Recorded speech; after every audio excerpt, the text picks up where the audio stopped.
Hello. Hey, Lou. Can you hear? Hello, Governor. Phil's Hello. Phil's here. Tim's here. So we're calling the other guy still. Can you hear me? Yeah, you sound perfectly good. Oh, okay. Okay. Just wanted to make sure. Right, Governor, you're coming in nice and fine. Brian, is that? I think you're getting feedback already. Are you there? Can you hear me?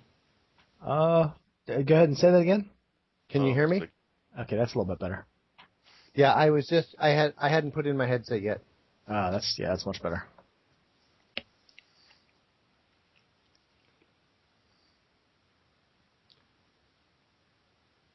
All right, looks like it's 4 until John shows up.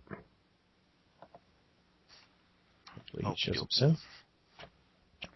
So, yeah. Let's see here. So we got Phil, Tim, Brian, and Alex. And for this session, we're going to call other Tim, Tim, and you guys can call me Harper or Samwise, whatever seems better. Whatever's easier to roll off your tongue. You can just call you Game Master Tim. That's too many words. Call me GM, whatever. GM Tim. Yeah. Before we started, though, I wanted to make sure, Tim, we kind of play kind of loosey-goosey. We play where you can have more narrative control than normal. So feel free to sort of go off on a tangent. I've listened to the first 6 of them, and I listened to the last 2, but I've missed the middle ones. Oh, well, you did your homework then. Yeah, What's that? I'll have to actually start listening to some of the back ones and try to get caught up. No, you don't really have to. I mean, they're there if you want to, but you don't have to. Yeah. Yeah, there are literally several days worth of audio. Yeah. So I don't think anyone can call that an obligation. Yeah, and I'd have to convert them to MP3 first, and so I could listen to them in more formats. I'm going to post a link down below to a Will of Darkness online dice roller, just in case anyone needs it if they don't have any dice on hand at the moment. Oh, yeah, I need dice. Yeah, that should make it easy. But, today... I've been using my app on my phone. I'll be right back. Hang on a second. You got a World of Darkness dice roller, I guess? On my phone? No, I have just a regular dice app. Sorry, I had to go get my dice.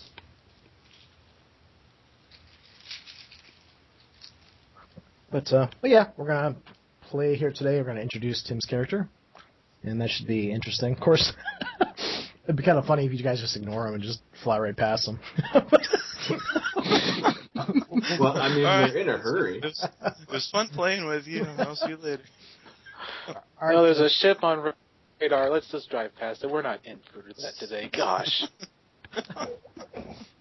I think we hit it, too. Cookies or something. Yeah, we don't need that. We don't need the Galactic Girl Scouts. Get them out of here. We shall have none of your patronage. But we got the good cookies. Did you have any questions before we start, Tim? No, not really.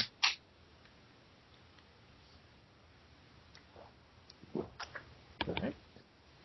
Yeah, I'm also kind of a newbie on here, so... Yeah, don't be afraid to ask questions if you guys have any. But last time we left off, let's see here, we had dealt with the cybernetic tumor. Then we had cloned the new doctor. And Nell had basically become the pilot. I was role-playing Sally. Hopefully I did a decent enough job for you there, Brian. I wasn't sure how to really play her, but she was sort of... I think I kind of played her a little bit overwhelmed with the surroundings, what was going on. There was some information told her about some of their past dealings with things, and I don't know. Oh. So you can play her however you want. So I just, I was kind of thrown and just played her the best that I could. But so you guys are on the ship. You are headed towards the ship, the She vessel that is also sort of shepherding these asteroids towards Earth and Gonjan. And that's kind of where we left off. You guys had just dealt with Bryce and his tumor, and the Doctor is still getting used to things. I could just go ahead and play the Doctor, I guess. That's fine too. Does that feel better for you guys when I play the NPCs or the other characters, or do you want to go back to playing the characters yourselves? What do you guys think?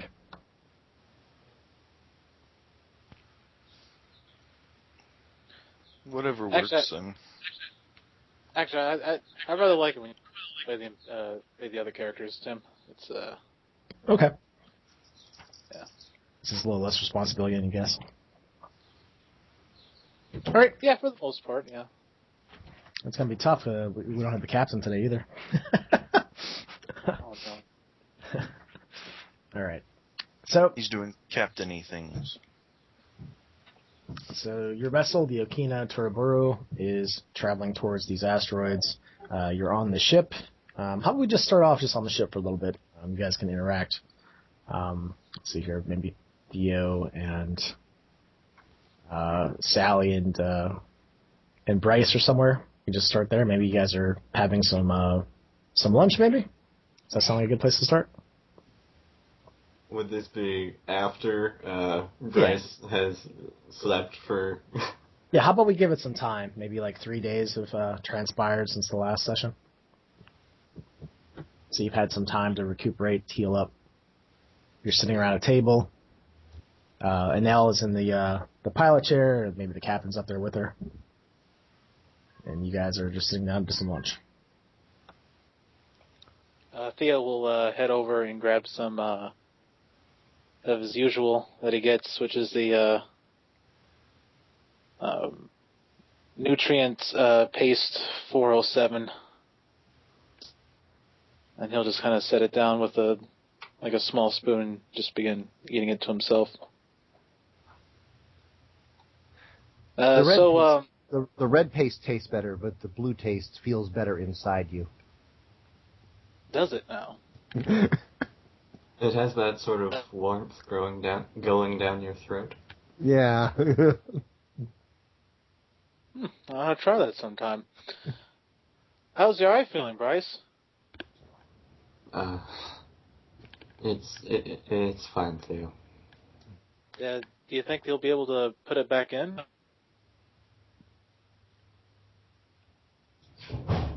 I don't think the odds are good. I'm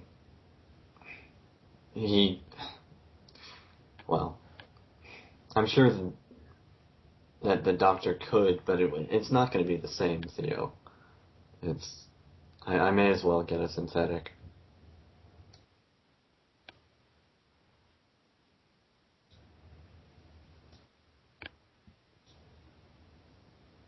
The doctor used to have optics implanted, so maybe he could recommend a good make. Well, you just let me know. I can fashion you a pair if you need to. I mean, we got the machine shop here anyways. Thanks, Theo. Much appreciated. We'll say that the doctor is down in the med lab. He's sort of put himself into an artificial coma to speed up the process that would take for his body to get used to himself again, since he has just been recently cloned. But he's able to be woken up at any time. He's just basically trying to speed up the healing process.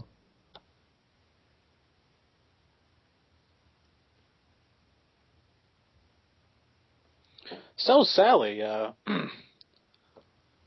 what were you doing before you came across us? Basically rotting on the space station, trying to find find a job that I could get off of it. I mean, I was only safe as long as I was because I know how to make friends, but still, it was like every day was a risk. So basically, I had been Oh man, I need to remember the exact details of the character. She had basically been doing scientific research in, what was it? It was where? Hey Tim, Ganymede? Yeah, it was it was yeah, Ganymede. Tim, where did it was Ganymede? Yeah. Mm-hmm. Ganymede. I'd been working on Ganymede, but that kind of fell apart, and I ended up having to escape, and now I'm just basically looking for somewhere to apply my skills. Like a lot of Mavericks, my home is wherever I'm working right now.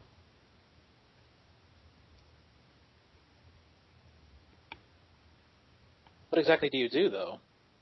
I'm an astrophysicist. Oh, fascinating.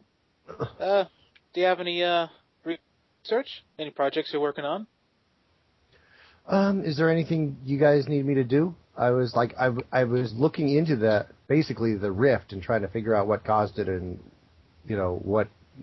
figure out everything I can about the rift. But I mean, there's already a million people working on that. So I think we can always use more help on it. I personally kind of gave up on it for the time being. When it comes to quantum filament particles, I kind of just don't want to deal with it. It's nothing against the particles, mind you. It's just a lot of work and a lot of math. yeah, I don't mind the math, but it's just again, it's all who you know. You got to get on the right people, know the right people, get on the right ships, the right station, and be in the right place. Otherwise, you're just borrowing other people's work. I don't see anything wrong with that as long as you're getting paid. Yeah. I hear you. I just like to, I don't want to sound arrogant, but I would like to get my name in the books as someone who figured something out or discovered something. I think we all kind of want that. No, there's nothing arrogant about that. Everyone wants to make their mark on history. Bryce will get an alert through his link to the ship that there is some sort of object that's in the flight in the flight path of the vessel. The sensors are picking it up. He kind of fires over to Anel through the comm system. Are you getting this, Anel? And he puts it up on one of the vid screens on the bridge. Oh, no, I didn't see that. It's a little far off, but I guess it is right in our way. What is that? Is that some sort of? Looks like there's some sort of warning message. It looks like. Oh, hold on a minute. You see that she's sort of zooming in on the area. It looks like some sort of life pod.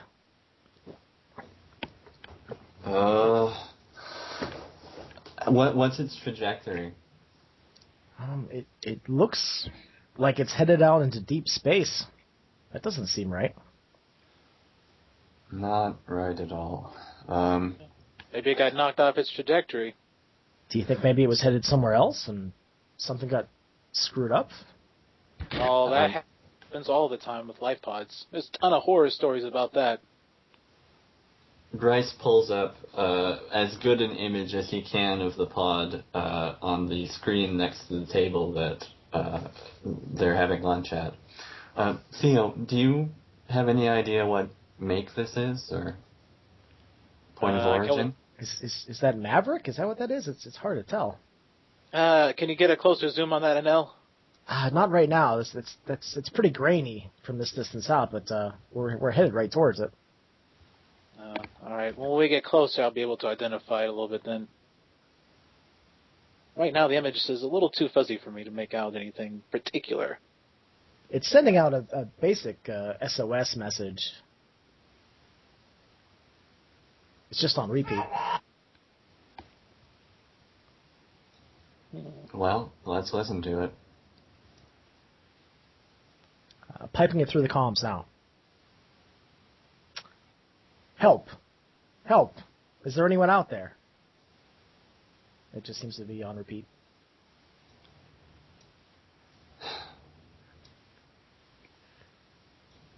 I'm not sure why people never think to put any useful information in these... Well... Hey, he might have not had enough time, or she, for that matter. I'll filter through the metadata as we fly closer. All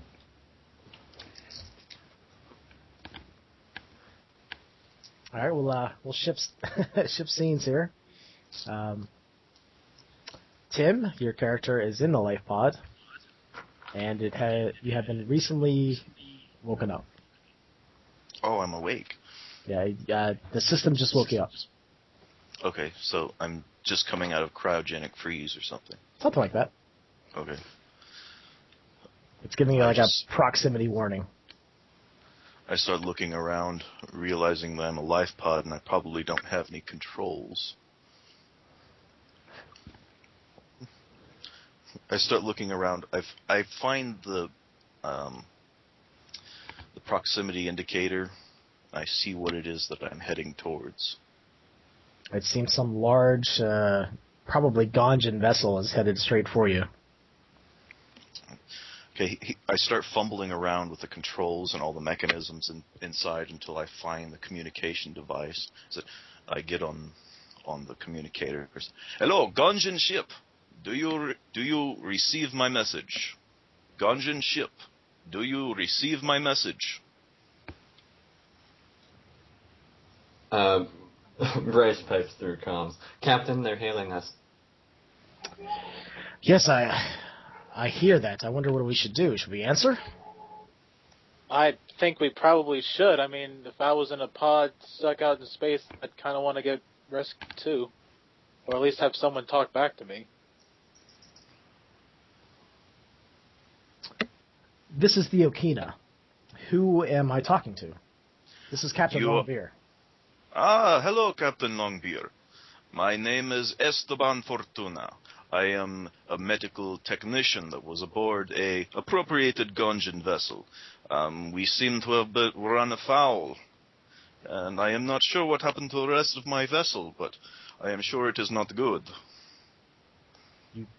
What do you mean by run afoul? Exactly what sort of things happened? I was in the medical bay, as I normally am as a medical technician, and I was treating the wounds of one of my fellow crewmates, when all of a sudden we were bombarded by something. I do not know exactly, but it was a loud thrumming noise, and the ship was rocked and shaken very violently. I never received any word as to what was actually happening. And all of a sudden there was a loud explosion, and matter flew from the wall, and it sprayed the whole room and killed everyone in the room. The only reason why I survived is because I happened to be standing between it and one of my crewmates. And I made my way to a life pod at that point as the ship was in flames, and here we are now. Over the mic, you hear Anel talking to the captain. I don't know if I trust this guy. He sounds like he's no good. I don't know, Captain. I say we just fly right by him. You hear the mic shut off, and then turn back on. It seems you're in need of assistance. Yes, it seems so. Is there a reason that you're flying off into deep space? I would be happy to discuss that with you, but I would not like to discuss it over open comms. Is there someone who's after you, or why wouldn't you want to discuss this with us? Well, that is what I would like to discuss in person. We will be docking with you shortly. Very good. I appreciate it. I will look forward to speaking with you in person. We'll give you the coordinates to our location on our ship where you'll be able to dock with us safely. Please type it into the life pod. Very good. Receiving those now, entering the coordinates. I'm locking in, engaging autopilot, and I will be there shortly. Thank you so very much for your kindness.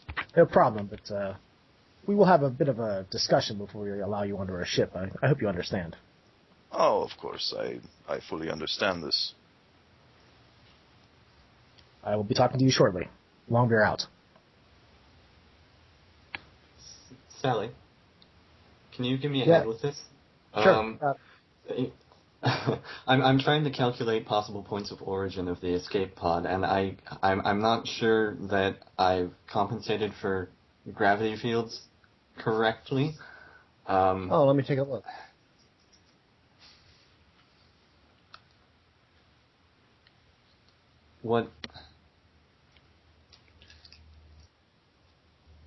Where would you say, given its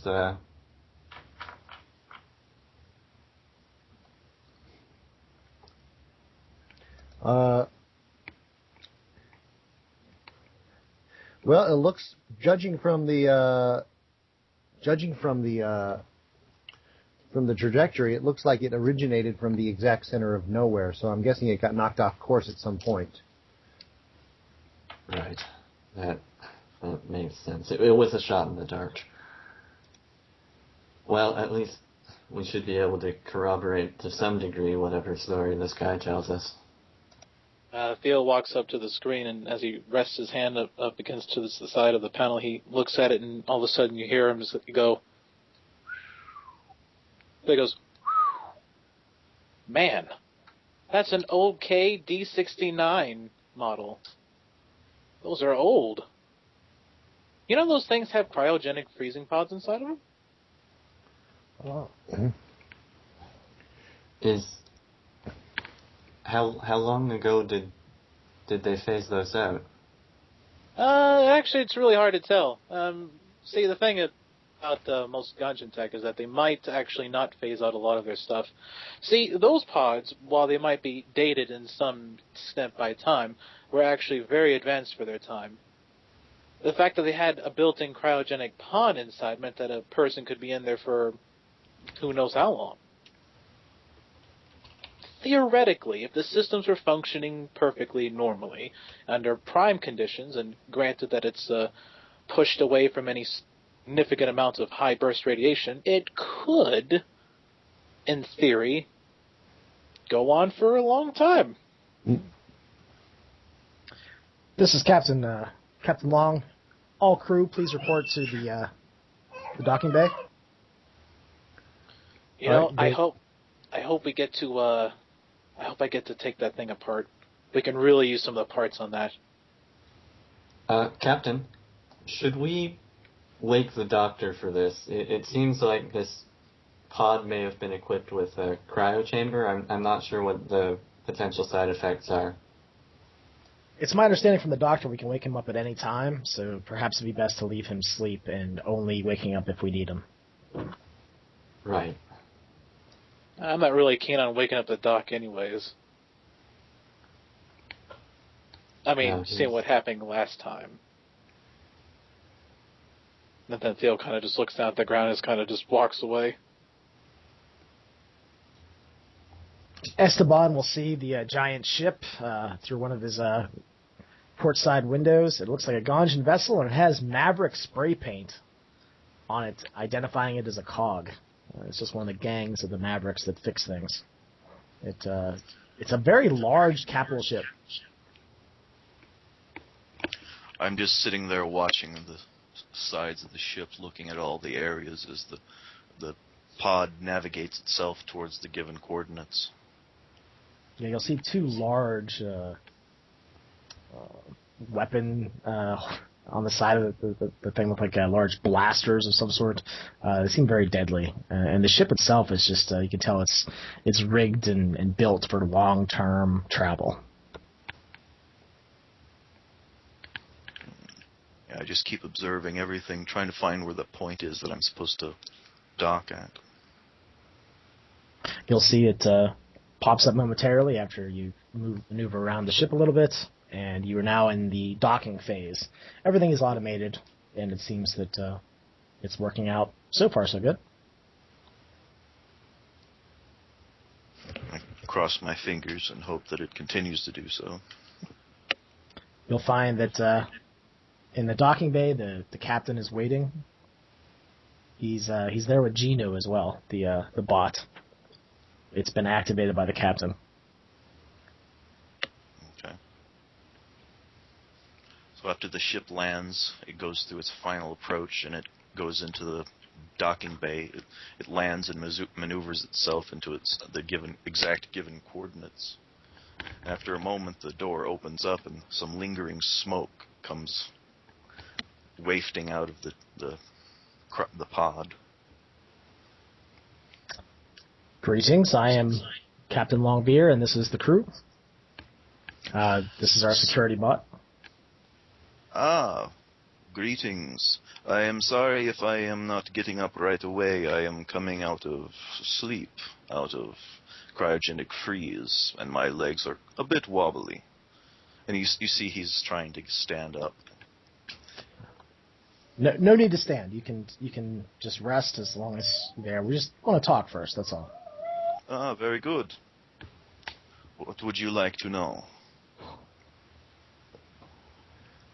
He sort of looks around to his fellow crew members, Sally and Bryce and Theo, and sort of shrugs. Theo will immediately begin walking around and inspecting the vessel. You see there's black score marks all over it. There's panels that have been ripped off and opened. Look like there's either an explosion that was in or is being fired upon or something heavy damage on it. Oh, looks like you took yourself quite a beating before you got out of there. Whatever it was you were getting away from. Yes, I was moving away from my ship. Now that we're not on open comms, I would be willing to tell your captain what I know. Well, he just waves over at him, and he's just now engrossed in looking over at the damage and parts. What you would tell me, you could tell the rest of the crew. We don't keep anything away from each other. Oh, very good. You see him. He steps out of the pod. He's about 6 feet tall. He's black hair, kind of tanned skin. He's wearing a white lab coat that's covered in soot, black and ash. Same thing as his face is covered in black and ash. He's wearing just a blue shirt and just casual clothes, and khaki pants. He steps out of there. He has a name tag on his lab coat that's been partially burnt and melted. You can see on there it says Esteban Fortuna, and there's a little blue diamond in the bottom left-hand corner. But everything else has been kind of scored off of it, it looks like by explosions. It'd probably be good to go around and describe your characters. So we could start with Phil. All right. Theo's around 5'7". He's quite a lean, but not a scrawny-looking fellow, though, by any stretch of the imagination. He looks like he can pull his own weight and then some.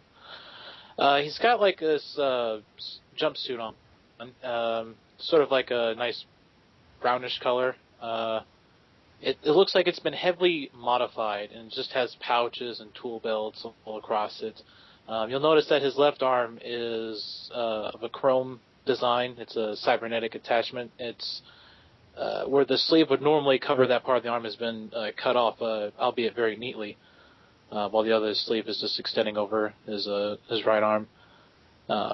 You'll notice that the side of his head is shaved for the most part, with various circuitry-based lines tracing from the outside going towards the back of the head. And the top of his head is a bit of a fuzzy, unkept mess for the most part. Yeah, he's just sitting there crouched over and glancing all at the inner workings. Okay. Want to describe Sally there, Brian? Okay. Sally she's basically kind of a small woman. She's very like we're talking about just a hair over 5 feet tall, short blonde hair, blue eyes, and she's pretty in a kind of sort of slightly androgynous, skinny kind of way. So, I mean, she looks, and that's pretty much what she looks like. There's not really, she doesn't go out of her way to be overly distinctive, so there's not really much more to say about physically. She's, so that's pretty much her. Okay, and then Alex for Bryce. Bryce is kind of clean cut and composed, but right now His left eye is basically a gaping socket. It's been sewn shut, but it's not exactly a pretty sight. He doesn't seem too bothered by it, though. He's dressed in sort of a loose, casual outfit that actually looks sort of like scrubs, except they're beige. And he's got, probably noteworthily, a rifle strapped across his back, with a silencer on it. You'll also see the combat bot. It probably stands roughly about 7 feet tall. It doesn't have a lot of human features to it.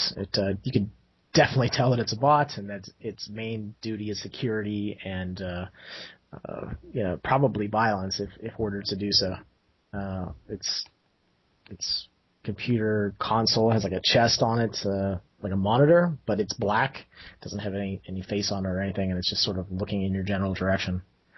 Captain Longbeard has scars on his face. It seems like you'd probably recognize he might have been implanted with some sort of cybernetic device at some point from the various scars. He has no eyebrows, and he seems to be hairless.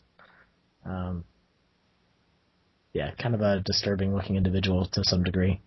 But he's pretty strong and Asian descent. Okie dokie. Well, I walk out of the pod. I put my hands up. I said, "Does someone wish to investigate, see if I am carrying firearms, or am I fine to enter your ship?" You've already been thoroughly scanned. Very speaking good. of, what does that turn out? Internal sensors will have run over you. Oh, what do you pick up for me? Is that what you... Yeah. Okay. Well, you can tell he's a human male. He has cybernetic implants in both his eyes and his legs. Other than that, he has nothing on him. Well, I'm glad that we can assist you. It seems that you would have been frozen and just a bit of jetsam out in the outer reaches of the solar system if we would have let you go. Yes, that sounds like a very unpleasant end. I am very fortunate that you have rescued me. Yes. Where were you headed?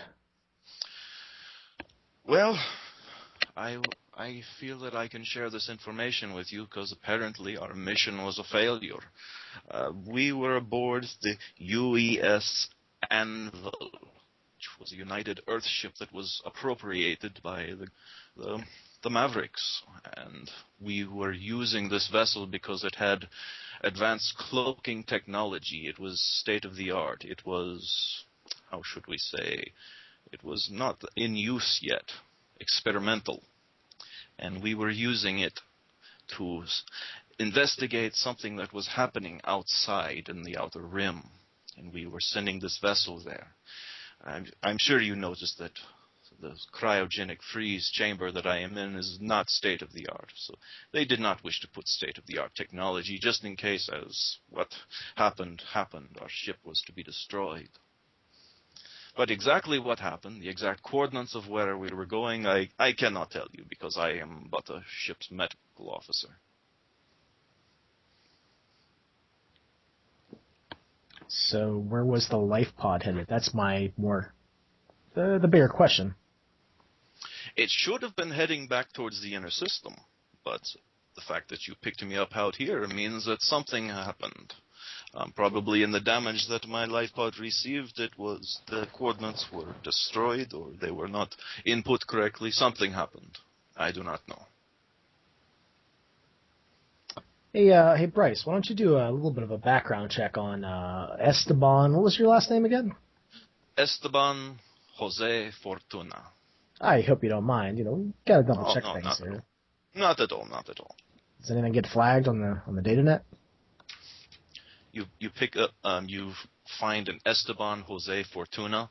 He was, his parents originated from from South America, Earth, but when quite a number of years ago, they relocated to Gonjan for unknown reasons. Esteban Jose Fortuna went to Academy at New Tokyo on Gonjan Planet, but for some reason he dropped out and went off the radar and has not been detected since. Bryce, anything to worry about? Well, he's one generation off Earth. There's not a lot of information on you, sir, after your time at the Neo-Tokyo College. Yes, my parents relocated from Earth on Gonjan, for my father was involved in some questionable dealings, and I was going to the medical academy there, and unfortunately, whatever it was that was chasing my parents caught up with me, and I was forced to, well, let's say, go under the covers. Is that the saying? Is that how it's the saying that it is? I am not quite sure. I was forced to disappear. And I left Gonjan, and well, if someone is going to disappear, the best place is to align themselves with the Mavericks. So that is where I found myself, working with Mavericks aboard a Maverick vessels, serving as a medical officer. Well, nothing came up, so I think I'm okay with having you stay here for a little while. If you would like, we are actually short on crew. You can stay with us until at what other, maybe some later date you would like to leave us, but you're welcome to stay here for now. Ah, that is most fortunate. I am very pleased that you make this offer to me. I would be happy to accept. May I ask, where are we headed? Well, right now there are actually some asteroids that are headed towards Earth and Gonjan, and that's where we're headed. Why are there asteroids headed towards Earth and Gonjan? He sort of looks at the other crew. Out of curiosity, what date do I have as his date of birth? It was 32 years ago. Okay, that seems to roughly line up with his physique too, right? Yeah. Okay.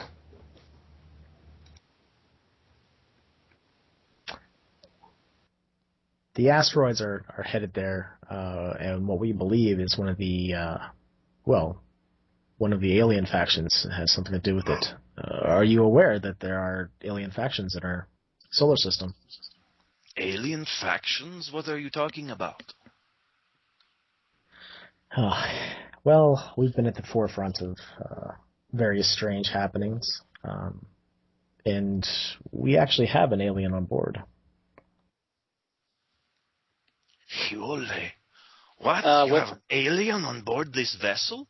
With that, Theo kind of lifts his head up and, with his leaning on the capsule a little bit, he glances around and goes, "Hey, choppers! Choppers, come here!" You'll hear the feet. Something heavy and large is pounding on the metal grating from some hallway that's nearby.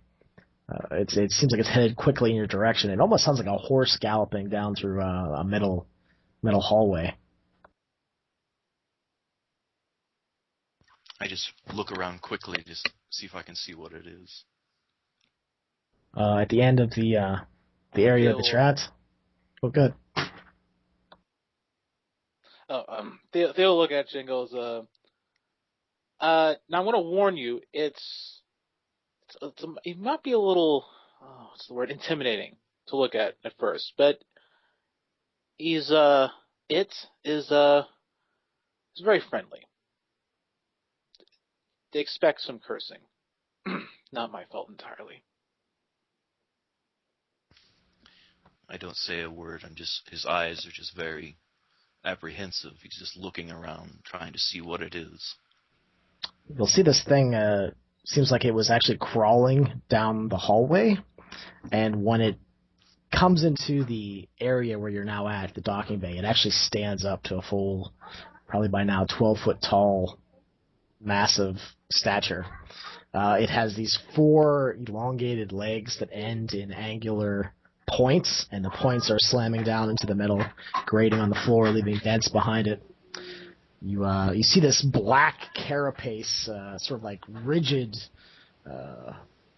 exoskeleton on the outside of its limbs, and at where the 4 legs meet, there's this torso that sort of juts up.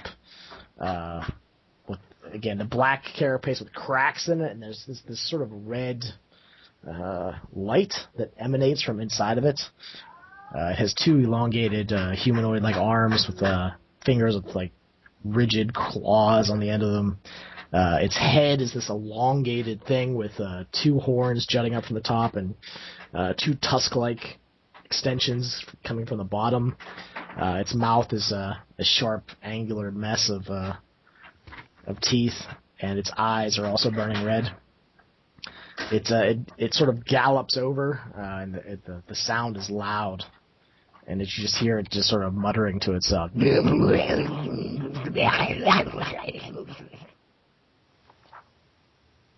I see this, I literally jump backwards several feet and land in a crouched position on one knee, supported by my fingers. It just tilt my head to the side, and you can't tell what the look on my face is. If it's fear, apprehension, you can't tell what it is. But he's just looking at this creature, and he tilts his head to the side, squints his eyes, and starts grinding his front teeth. What is that? That's what we would call a quay. Champers, and my name is Champers. And this beast, it speaks. I think beast is kind of it's a bit of a harsh word to use for him.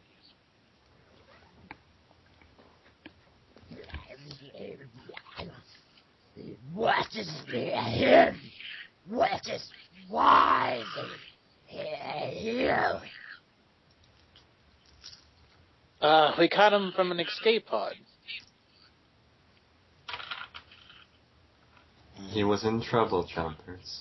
He needs our help. Friend or hated enemy? Friend. He's a friend. You'll see that his 4 legs sort of fold up, almost like a spider's would, and what you think would be its rear rests on the floor, and it sort of just like scratches at the metal grating in front of it and looks at you with its red eyes. I just sit there staring back at him, not blinking, not moving. Is it safe? Oh yeah, it's perfectly fine. You're in no danger. You look at his face, the expression on it is just kind of an expression of between awe and apprehension. Chompers give hug. Hug, friend. And it'll sort of lunge at you and pick you up and give you like this bear hug. There's this not unbearable heat, but it's almost like being inside of a sauna. Just the heat coming off of its skin. It is attacking me! No, he's not attacking you. He is just merely giving you a hug. He's very aggressive with his friendliness. Chompers, just put him down. He's a little nervous. Friend of bone chips. I'll get you bone chips. Just put him down. Come on. New friends smell weird. I think you'll find that a lot of humans smell that way. Come on, just put him down. Put him down. Come on. He'll put you down in kind of a surprisingly gentle fashion. Amazing. Now that is an amazing specimen. Chompers, not specimen. Chompers. Chompers. Specimen meaning example of your kind. You are an amazing example of your kind. I have to admit I have not seen others of your kind, so you might be quite normal. But for one who has not seen your kind, you are amazing specimen. He sort of tilts his head, sort of like taps one of his legs of his feet 3 times. He doesn't say anything.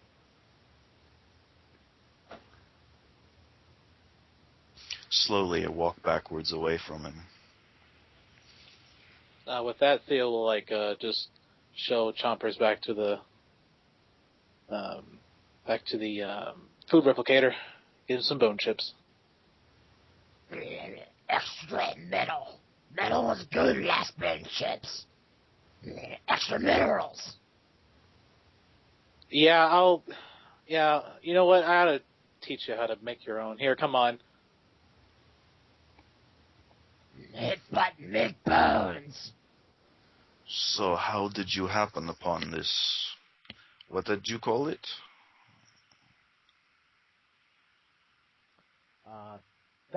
We've been calling them chompers. It just sort of came out and it stuck, and he seems to identify with it. Let's just say that we were boarded, and we killed its parent. And he sort of makes sure the chompers can't hear. And out of the carcass of one of the creatures it came out of, it was born. Do you know the name of this species? The only thing that we've been able to ascertain is that they call themselves the Quay. We've had some other dealings with them as well. There's a settlement that we know of. There's a whole settlement of these creatures. Where is this settlement at, if you don't mind me asking? Well, they kind of want to keep themselves secret. That's understandable. They are cohabitating with humans at the present time. This is almost intriguing. I must say I have never encountered anything like this before. I am very intrigued. Very intrigued. Well, if you're going to be staying with us, you can have plenty of opportunities to speak and interact with chompers. Just be known, their species tends to have a lot of anger and hatred, especially towards the She, the other alien faction. There's more aliens. And he just turns and looks at him with a surprised look on his face. Yes, perhaps my crew members can fill you in on some of the details. I'm heading back up to the cockpit. Kind of curious to see when we arrive at our destination what's going to happen. If you need me, just hit one of the comms. There's buttons everywhere for them. Of course, I will be ever so grateful to do such a thing. Thank you once again for bringing me aboard your vessel. No problem. Bryce, would you mind showing him around? Giving him some quarters, perhaps? Sally, and stay with him as well. Hey, cool. Absolutely, Captain. I'm being kind of quiet because, out of character, I'm still kind of learning a lot of this background, too. With that, Captain Longbeard walks out of the area and heads up towards the cockpit. Well then, will the lower deck be fine for you? Fine for what? To stay. Yes. I was curious, on a ship this size, would you happen to have a hydroponics bay? We do. It's on that deck, actually. It will be a short walk from your room. Just Very down good. the hall, really. I love a jungle environment. It is something that I enjoy. I had a hydroponics bay on Gonjan that I lived in for some time, and that is where I stayed. I really enjoy the natural environment. I'm not sure it's quite a jungle, but it certainly can get humid in there. Well, it is nature of sorts. Bryce is still feeling kind of apprehensive and cold about this person. Just trying to gauge where he's at. But starts walking towards the quarters, and once we get there, it's a reasonably spacious room with a very clean kind of warm gray look up to the walls, and It's equipped with its own bathroom and shower. But other than that, it's just a desk and a couple of chairs and a small bed. This is most adequate. Thank you so very much. Am I free to wander about the ship to see the exact nature of this vessel? You're absolutely free to do so. Just be aware that I monitor all that goes on in this ship. That is most reassuring. It is nice to be upon a safe vessel. Good. I'm glad it's to your liking. Yes. There's a vid screen on the wall, and like he's done it 1,000 times before, Bryce just lays out the spread of the ship and has important areas marked, like the kitchen and common area. I will And then commit he this just to memory. walks out of the room. There's no need to, it's on the computers. I like to know exactly where I am at all times, but I will consult your maps whenever I feel the need. Crew, this is Longbeer. I've sent Gino on security and monitoring duty. The bot will be walking around the vessel, just keeping an eye on things, just so you know.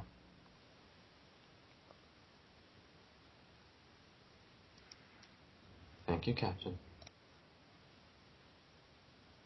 Yeah, and Bryce will be able to follow Gino through the ship, and it seems that that's exactly what the bot is doing.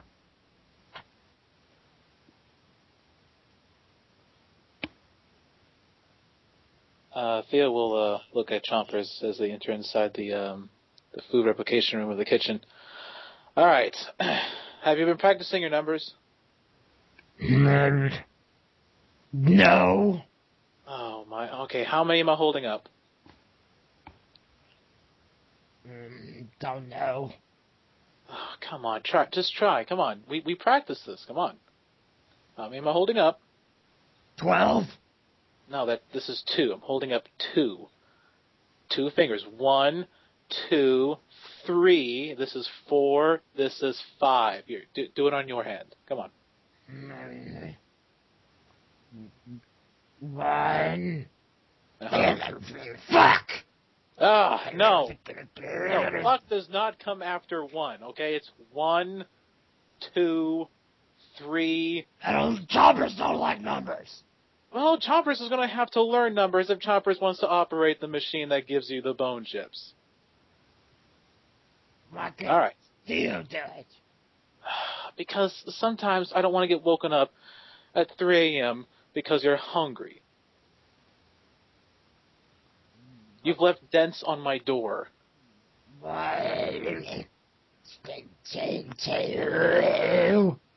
right, look. Just work with me here, okay? 1. Come on.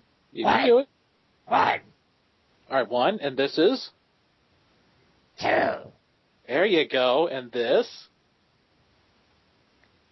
4. No. Go back 1. He punches a wall. Oh, Chompers. Look, I know what it's like to be pissed off a lot. 5. Is it 5? No, it's not 5. It was 3. It can't be punching the walls like that. I have to fix them every single time. Oh.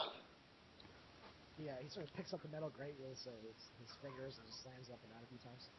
No, stop that. No. If you keep doing that, you're not going to get any bone chips. 1, 2, 3, 4. Okay, good. We'll consider that the lesson for today. Just stop slamming the crate. All right. And I'll begin punching on the... Chopper's hungry. Yeah, I heard you the first time. Okay. There we go. Here, I've tried something new with this one. Tell me what you think. crunchy. You like that?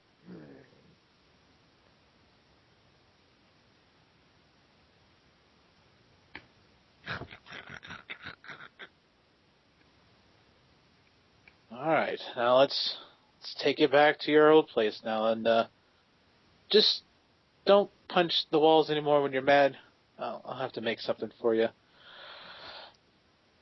Actually, now that I think about it, don't they have any blast chill around here? That might work. Anyways, make sure to practice your numbers.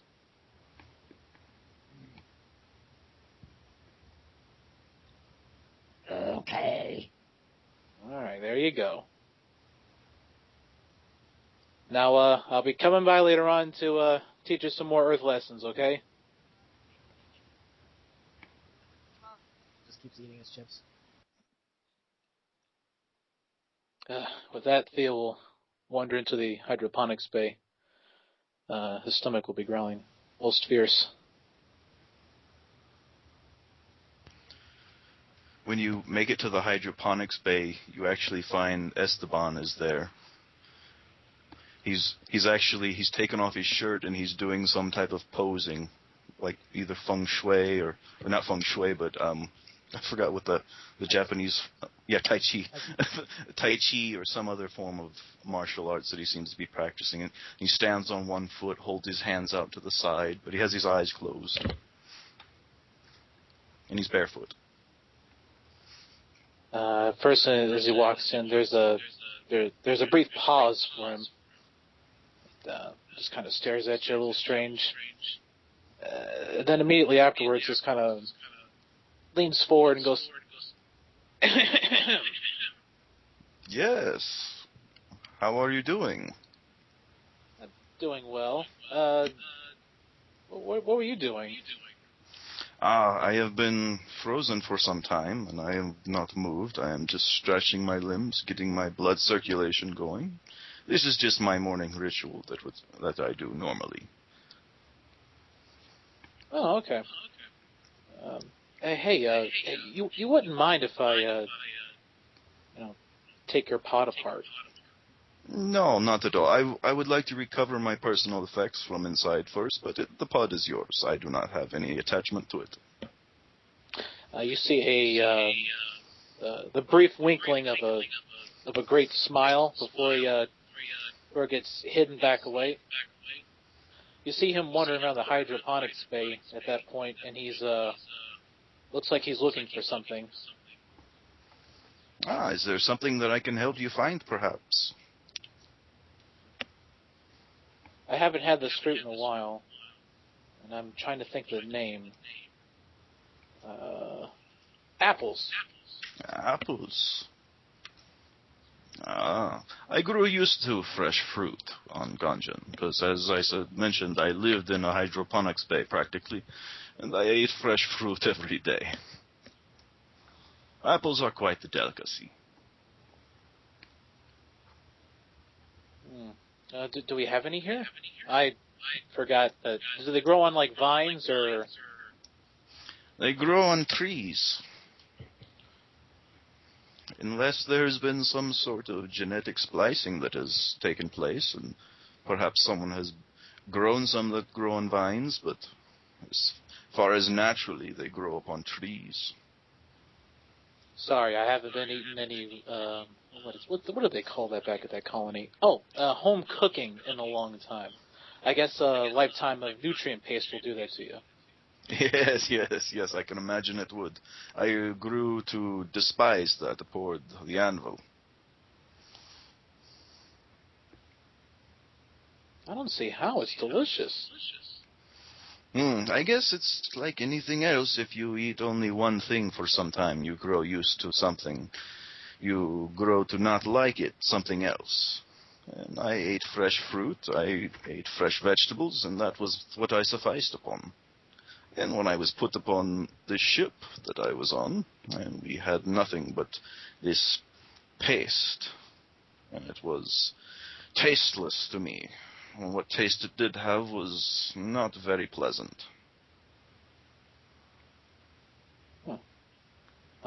Do you see any apples around here? I start walking through, looking for any trees. After a while, I find a small collection of apple trees near the back. Ah, here we are. Come back here. There's apples growing back here. Oh, here we go. He'll pluck 2 off. These are very young trees.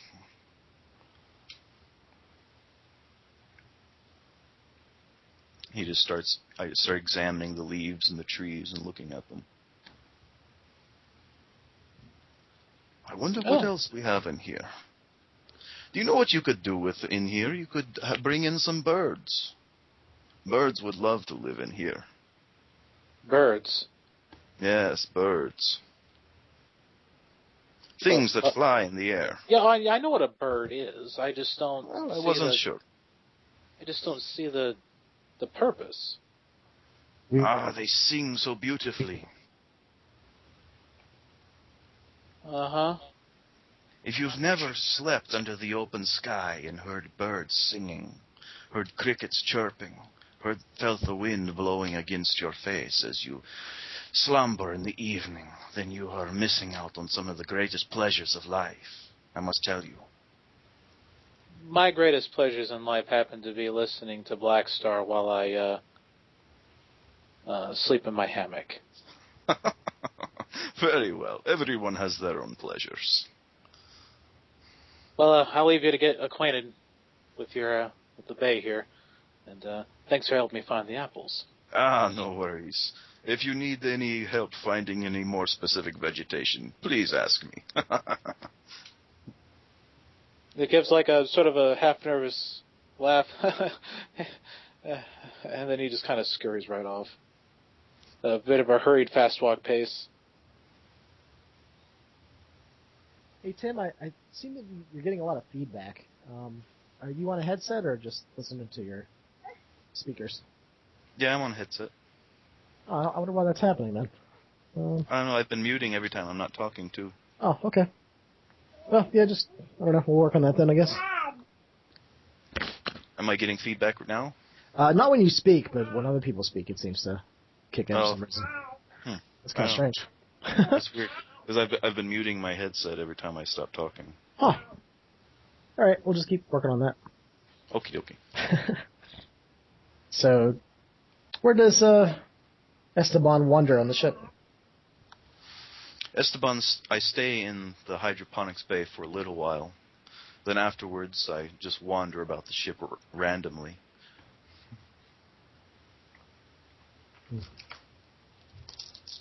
Does anybody bump into him?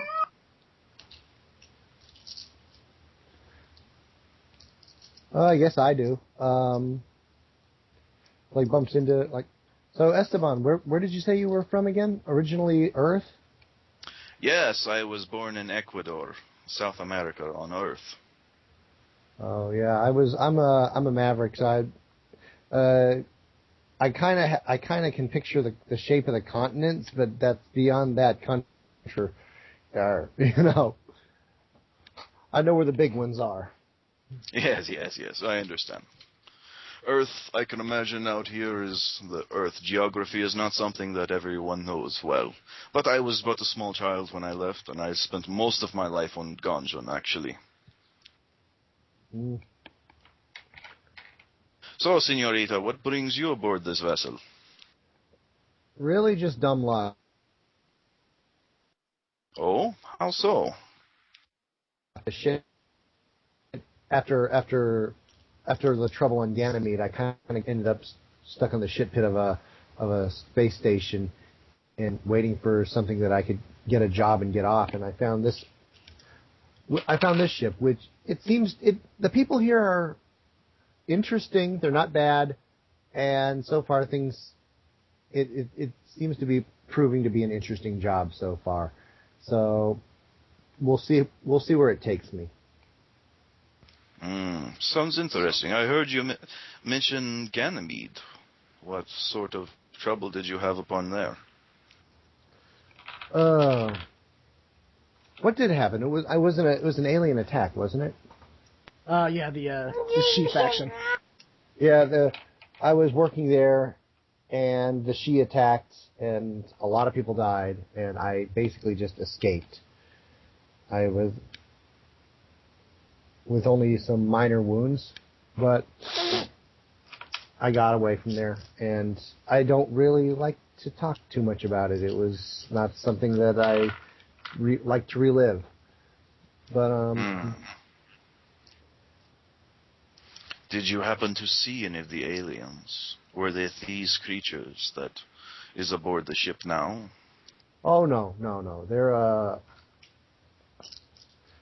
I'm trying to remember what I remember. There were the floaty ones, right? The Shi are the floaty. Yeah, the Shi are the floaty ones. They use a lot of telepathy. Other mental abilities. Well, no, the Shi are a bit kind of the opposite of the big guy you met earlier. They're kind of like the telekinetic, telepathic, floaty guys. Fascinating. They float. Maybe you can confirm something for me. I heard rumors that there was an entire planet that came through and that appeared out in the solar system. Is this true, or is that merely folklore, legend? No, it's true. It's true. I think that's pretty much where the aliens came from. Has anyone gone to this planet yet? Has anyone landed on this planet to investigate it for themselves? I don't know that yet. I'll be honest. I assume that it's investigated. It's out of character. I assume it's been investigated. Interesting. Very interesting. Well, it has been very pleasurable speaking with you. We'll have to meet up, have lunch together. We can both complain about the slop. Very good. I am going to retrieve my personal effects off of my life pod, and then your fellow who was interested in it, I'm going to turn it over to him, and he can dissect it at will.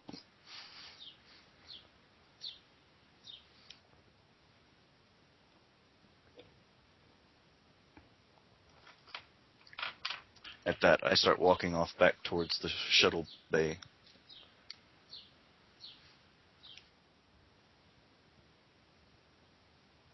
You'll hear the captain gets on the mic.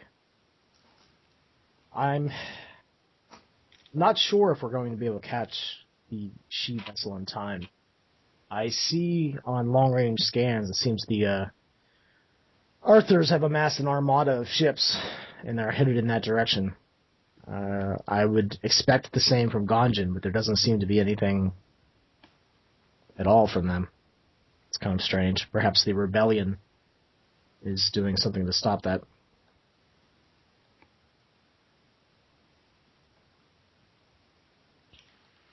The Earthers, if they make contact with that ship, will just outright blow it up, the stupid bastards. We can't leave them to them. We could probably get close enough for the 3D printer to work, but I don't know. Theo, we had talked about changing the engines to put out more speed, but now I'm starting to wonder if the side effects of that are... You had mentioned radiation. I didn't think that was the case, but is that still your opinion, that the radiation is going to bathe us? Upon thinking about that, Theo, at this point, he's probably already down in the shuttle bay area. He begins rubbing his head furiously and kind of mumbling and cursing under his breath as he thinks about all the past conversations connected to that. Because I'll be honest, the last time we talked, it just seemed like you were lying through your teeth, but I'm having some second thoughts. Oh, well, I mean, you know what, Captain? I'll make this ship go as fast as possible. You just give me a little time, and I'll get right on it. Theo out. If anybody can be assistance to Theo, please do so. He'll be down in the engine room. I'll be right down there, Captain. Esteban, are you finding your stay enjoyable so far? I walk over to the nearest panel and push the button on. Yes, I am, Captain. I am retrieving my personal effects, and then I'm turning my shuttlecraft over to your mechanic. He wished to dissect it to see if there's something useful about it. Oh, that's strange. He didn't mention that to me. Well, it's old technology, but whatever. I have no affection for this thing. Sally, if you're not doing anything, please assist Theo down in engineering. Okay, all right. I cut out for a second there. All right, I'll go down and I'll assist in engineering. Esteban, I really don't know what to tell you. We do have a doctor that was recently brought back to us. His health isn't 100% yet. Would you mind going down to the med bay and checking on him? Certainly, of course, Captain. I will be there right away. You did say you had some medical expertise, correct? Oh, yes. I was almost graduated from my medical school. I just do not hold the official title of doctor. Yes, he was recently cloned. We have a prototype on board, and I'm not exactly sure how efficient the cloning process was. Maybe just check in on him. I am not overly familiar with the cloning process, but I will be happy to see what I can find out. Longbear out. I continue wandering back towards the shuttle bay, and then I find my shuttle or my life pod that I was in, and I look around and see if anyone else is in the bay. I believe Theo is, right? Yep. He's now heading right down to engineering. Since it's actually like right next to it. Hello, Theo. Did you say your name was? Yeah, that's what everyone else calls me. Very good to see you once again. Well, shortly this life pod of mine will be yours, and I'm going to report to the medical bay. Apparently your doctor has had some complications. I will check in on him. He immediately walks up to, hey, try not to touch anything in there, please. He has a lot of experiments and stuff, and he's very particular about things that get moved around. Oh, in the medical bay. I thought you meant inside my life pod. No. Sorry, that's in the doctor's medical room. His name's Colt, by the way. If you ever were to wake him up, I will try not to wake him up. It sounds like he's been through quite an ordeal. Kind of has a very strange look on his face when you say that. Yeah, it's like a shaking of his head and shrugging shoulders, like, yeah, you could say that. He was recently cloned. Is that what I'm understanding?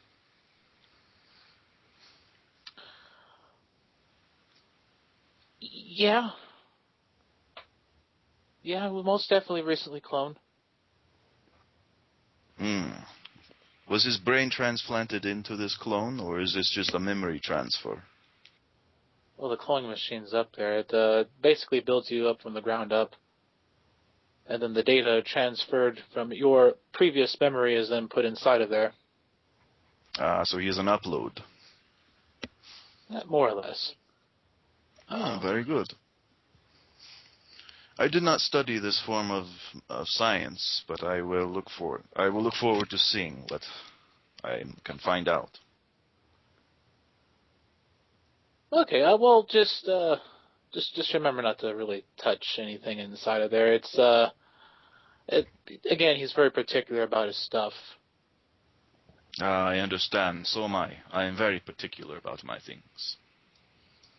And okay, well, Theo might know too that since he closed off that room and basically made it a giant Faraday cage, that right now you can't actually see inside of it from the sensors and cameras. It's all been like sort of locked off. As Esteban walks away, Theo, like, kind of runs off and immediately hits his communications towards Longveer.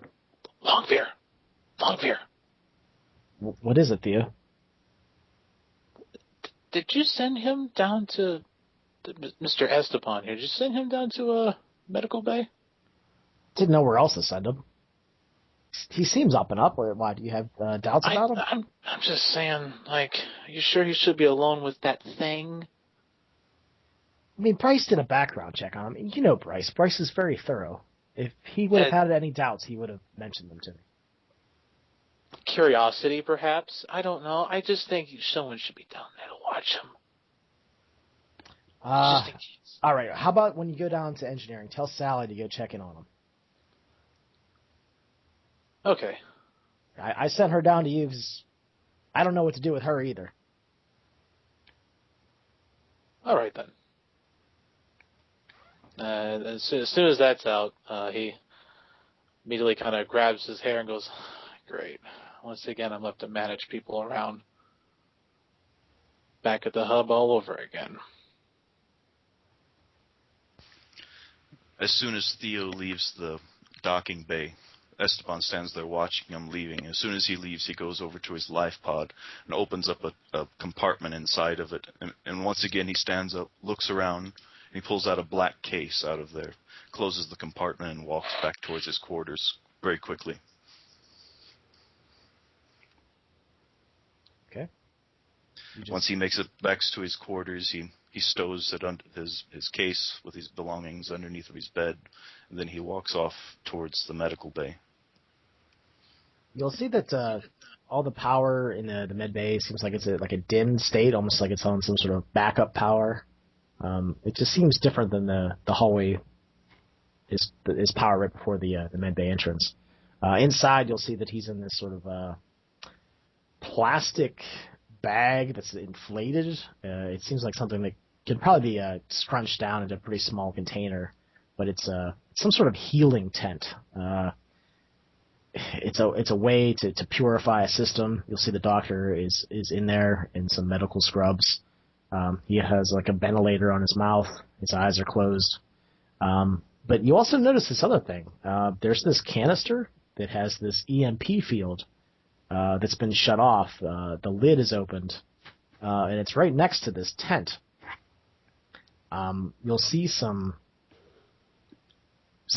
things that looks like he wiped some blood off of his face.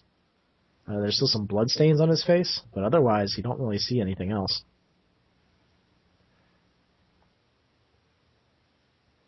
I just start looking at all the readouts, all the displays, and I carefully keep my hands behind my back, and I'm just looking at everything, seeing if there's equipment that I recognize, things that I don't recognize. You see some implements of surgery laying around, almost. You're not really sure why, but you start just looking left and right. It seems the doctor had performed some sort of surgery on himself. I look at his body, see if there's some sort of opening, see where he's operated on himself at. It seems that he shoved something in his skull through his ocular cavity.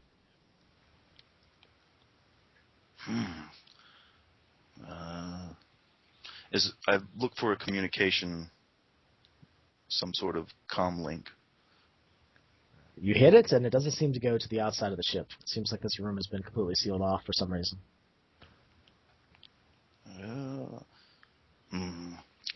I go over to his body, and I gather some tools that are laying around, some sort of magnification device, and I start looking at this device that he put into his ocular cavity. If you grab the bioscanner and start going over things, it looks like some sort of cybernetic implant was put in. But it has strange readings. It seems that there was some living tissue as well that was implanted. I just keep doing deeper scans, trying to find out everything that I can find on it. We'll say that Sally pops in. She's like, "Did you find anything interesting?" This is most interesting. I kind of saw his previous iteration kind of did some... He died in a rather horrible way. I get the impression that he's one of those guys that likes to experiment on himself, and it didn't exactly work out. He kind of mutated rather grotesquely. It was a rather interesting first day on the ship for me. Sally will also notice the implements of surgery that are sort of laying around the tent that the doctor's in, and she'll see the empty canister as well. The empty canister? And what was in the canister? Let's see here. Sally would remember. That's right, you weren't here. That was where the cybernetic tumor was placed. And it's not there anymore? It's not there anymore. Uh-oh. There was a cybernetic tumor, I guess you could say, and it was in that canister, and it's not there anymore, and that is a little disturbing. We need to let that... Cybernetic tumor. Well, apparently, if my readings are correct, then the doctor has operated upon himself and implanted it inside of his own head, in his ocular cavity. Okay, we should... I get on the intercom and I tell the captain. Well, you find the same thing. The comms are dead in this room. Oh, okay. You'll remember from, your character will remember from last time that the whole room was set up to be sort of a Faraday cage. That's a term that Bryce uses that sort of locks it down and isolates it from the rest of the ship. Okay. Well, you know what? I'm going to step outside for a second, and I am going to let the captain know what's happening.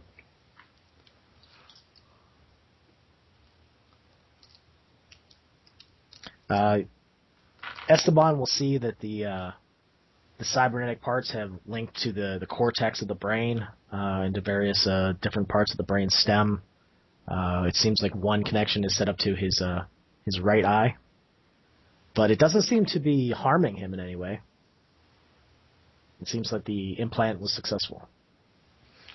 I just keep modulating on all the frequencies to try to find as much information as possible, even scanning it down to a microcellular level and the connections. See, there's nanofibers connecting every possible thing that I can gather information with. The one thing that really stands out is that the doctor now has 2 brainwave patterns. I carefully record both of these and monitor them both. The one seems a little bit erratic, but as time is progressing and the more time you stay there, it seems to get smoother and less erratic.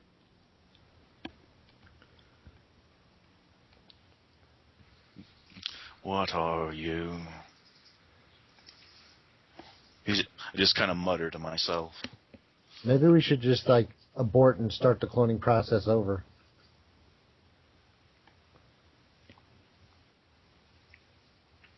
Oh, are you still in the room, or did you leave? I stepped out to inform the captain, but then I came back.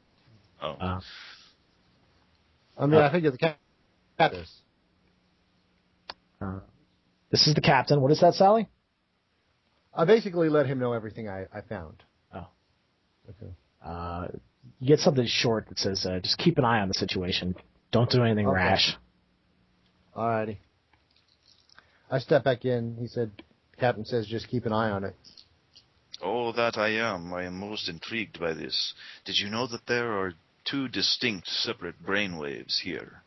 I feel that this, what did you call it, a cybernetic tumor, is implanting its brainwave inside of his own cerebral cortex. That's a little disturbing. What I want to know is how did it get implanted? Who did it? My only guess is that he did it to himself, because all of the tools and instruments, it looks like there was an operation performed here. And the way I understand it, he is the only one who is capable of doing such thing. Oh, hooray. What a brilliant person you are, Doctor. We're so lucky to have you. That is an interesting statement. Brilliance is measured in quite a few different ways. Someone who is brilliant maybe appear as insane to someone else. So do insane people. Yes, well, your insanity is another person's genius.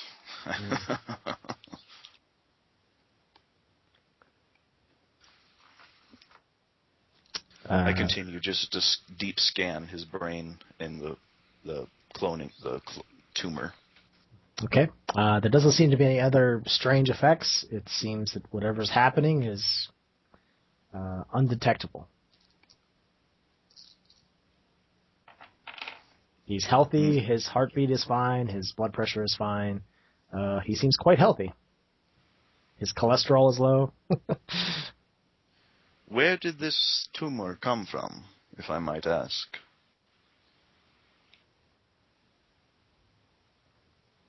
Where did it come from? That's right. You missed that session.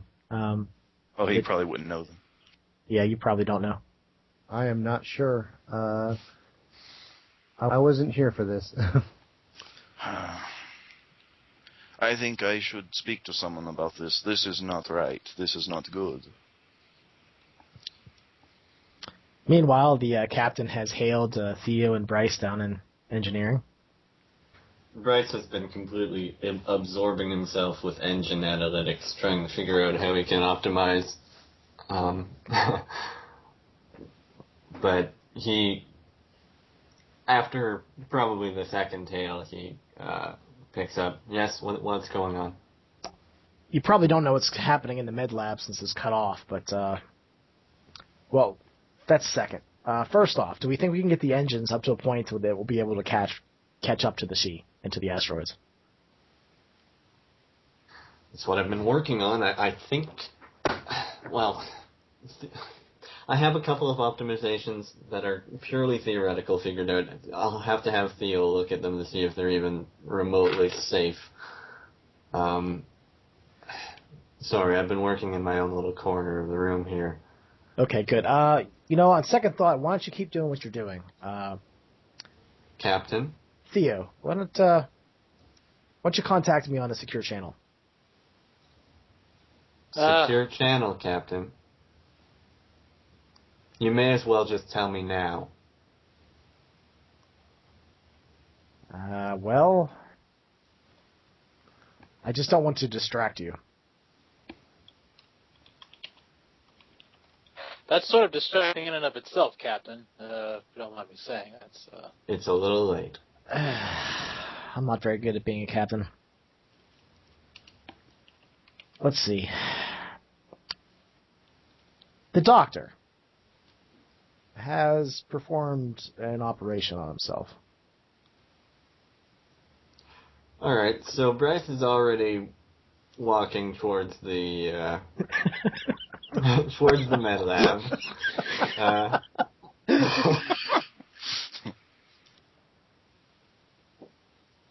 At this point, Theo will kind of glancing around. He'll be muttering onto himself, and he'll head on to the where the escape pod is, and he'll start. He'll have Chompers down there with him. Damn it! I shouldn't have said anything. He's implanted the... I know what he did. I think everyone understood your statement.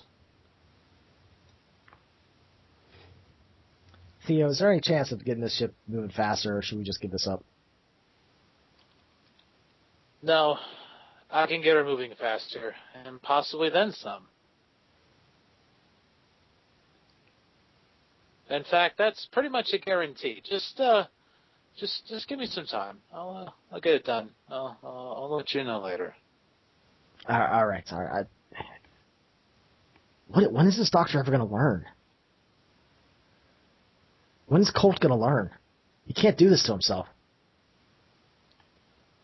He's not some specimen. He's not some space monkey to do things to experiment on.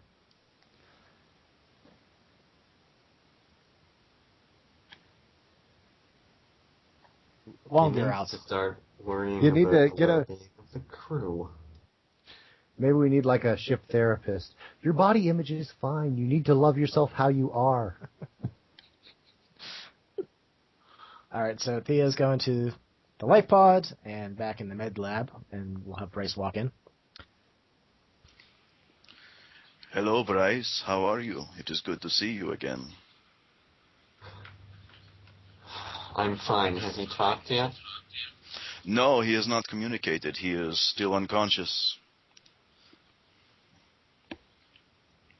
It is very interesting. I have been doing some deep scans of his cerebral cortex and how this, what was the phrase that the other person used? Cybernetic tumor. How it has attached itself to his brain. There are two distinct brain waves in there. So there it seems as if there's two personalities, two consciousnesses that are active inside of his brain. He's given himself a little friend. It may not be his friend. It was essentially torturing me 3 days ago. Oh, how so? It appeared in my head and wanted freedom and control, primarily. It appeared in your accessing head? Yes. I'm not sure how it grew or developed. But it gained control of my Neuralink and started accessing systems and is exceedingly dangerous. I'm just glad that this room is shielded thanks to Theo's quick work. Esteban will notice that the brainwave patterns start to almost seem identical. This is very curious. And he just peers into the scanning devices.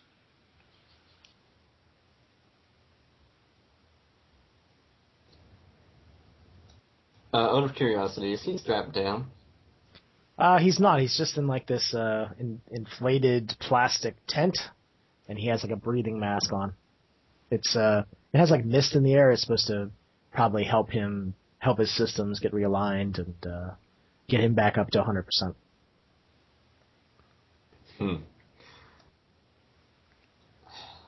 I've been scanning his brainwaves. I've been keeping constant activity of his brain on these screens here. I'm monitoring everything that is going on, his biological functions as well as the functions of this cybernetic tumor.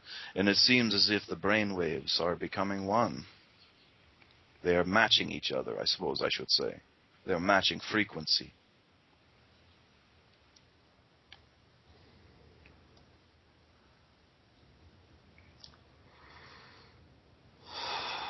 At this point, Bryce is just... he's kind of in a wait-and-see mode, but in a wait-and-see, well, knowing full well in half a second you can pull a rifle and shoot him in the head mode.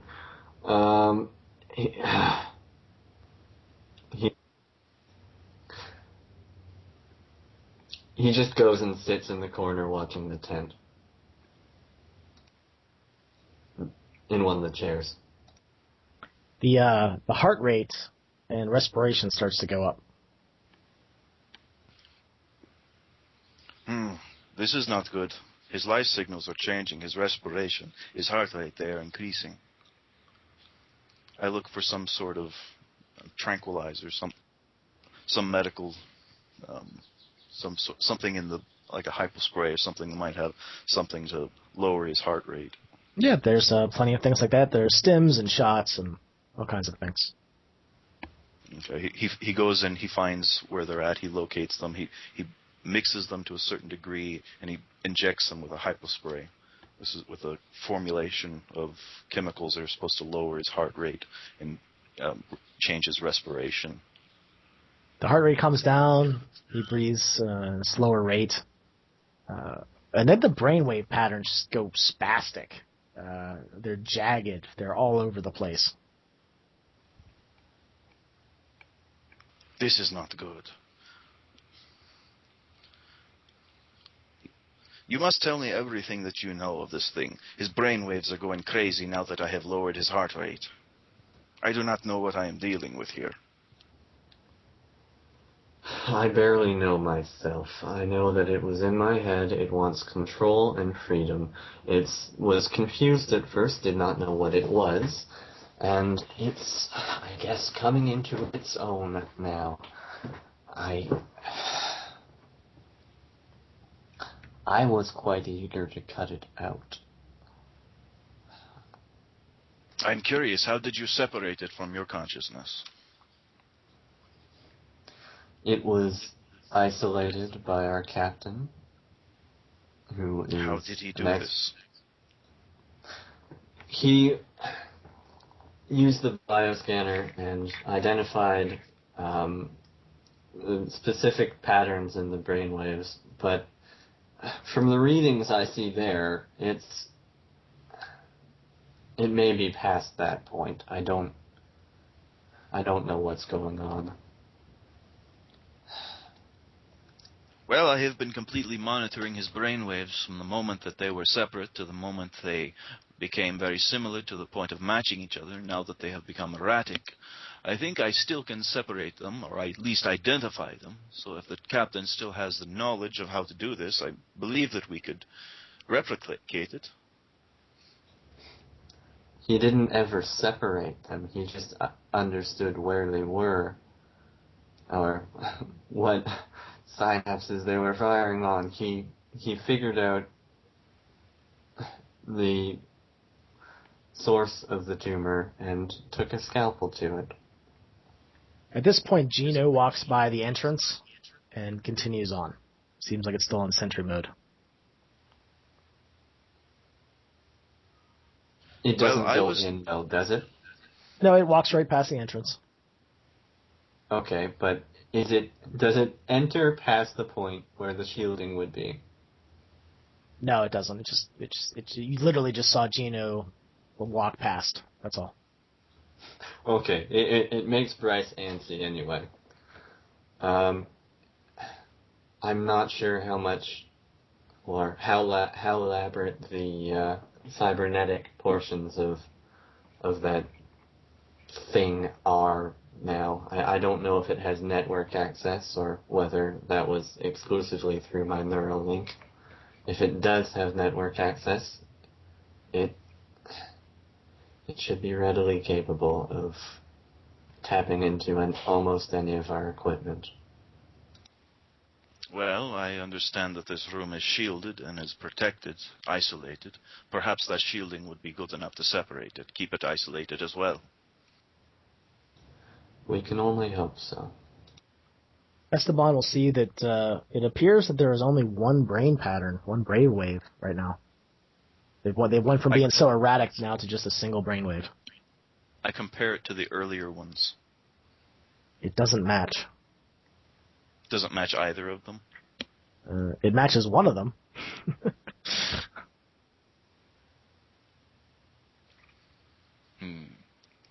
Once again, his brainwaves have matched. I am curious about this. I guess you could probably see on the bioscanner a previous scan of the doctor, and the current brainwave pattern does not match the one that's logged into the bioscanner. This is not good.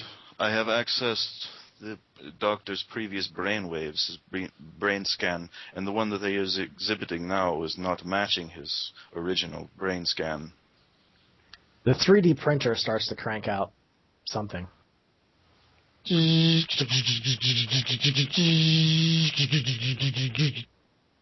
What is this used for? That machine created the person standing next to you. Or sitting.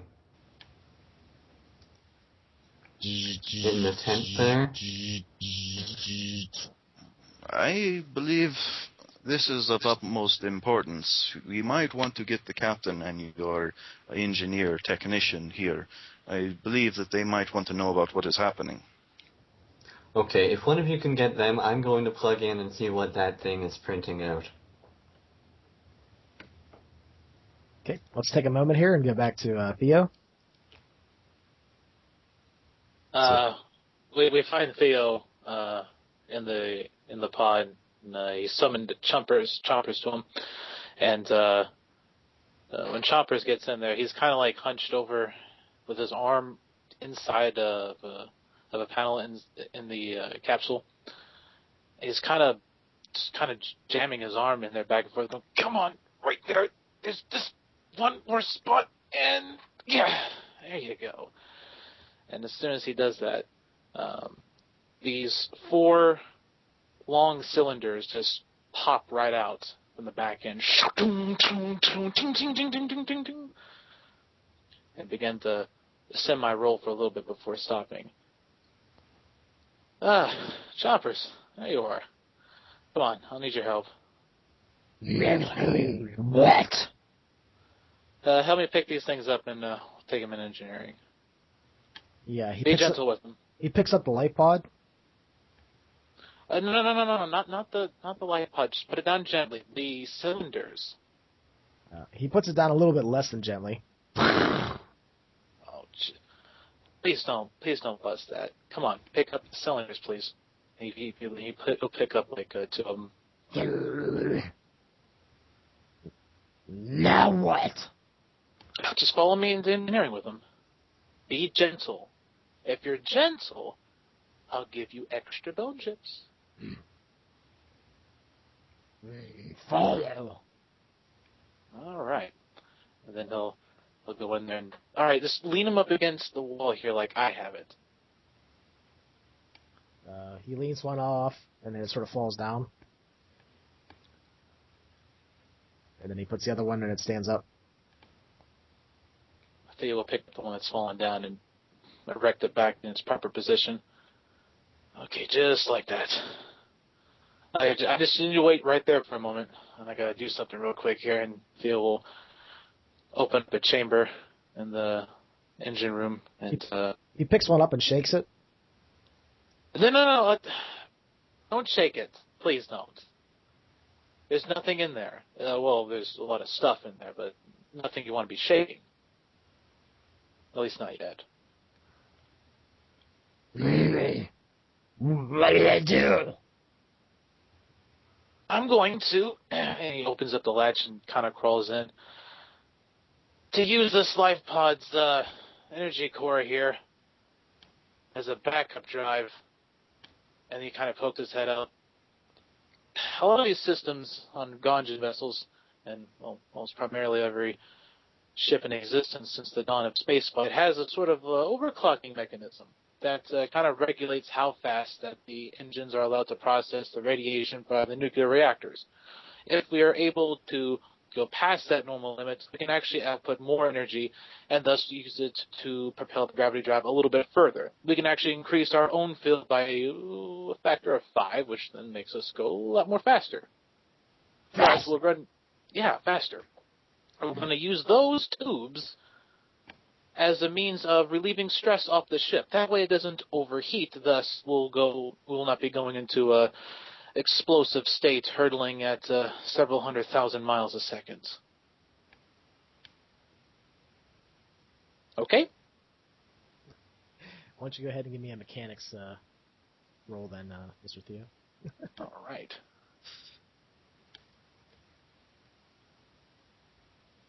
And let me think here. It's probably going to take some time to do that, so tell me how many rolls it takes to get to 12 successes. Each roll will be 30 minutes. Okay. All right, and then back in the med lab, Bryce is basically trying to figure out what the 3D printer is cranking out, right? Yep. It's printing out another doctor. Okay, any alterations? No, it just seems like it's the doctor's normal DNA, normal pattern. It matches identically to the one that was just printed.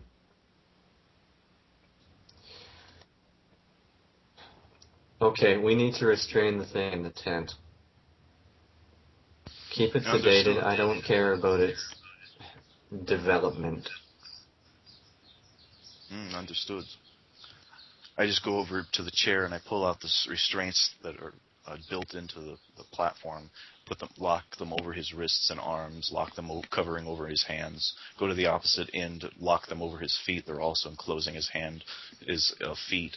I go up to the front of it, pull the metal latches that lock in over his forehead that completely locks him into place. A few moments after you lock the head belt into place, he starts to come out of sleep.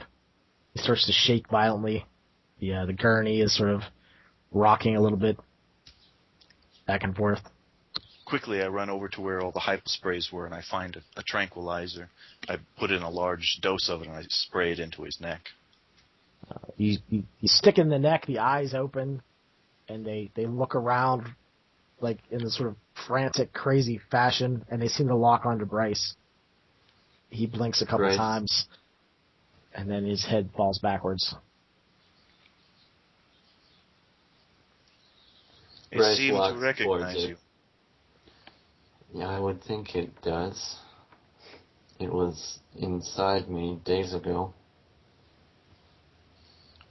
I'm curious. Can you access the computers to see if there was any shift of data from this particular person, that perhaps the brainwaves were altered, they were transferred into the 3D cloning device, printing device, creating the new clone? Just a second, I'll do a quick run on the history. Before he unplugs himself, he'll just check to see when the last time the doctor backed up was. The one that's being cloned would probably be identical to this one. It's using the same update, the same upjack date. So this is, does that make sense? It's just just going by the saved file that the doctor last updated himself, and that's what it's cranking out. Oh, great. The new doctor, the new clone, has not. He was never fitted for a new flesh port, so he never updated himself. So it's the original doctor again. Right. Okay. Which probably reminds you, as you look down through the dates, you don't think anybody has backed themselves up in quite a long time.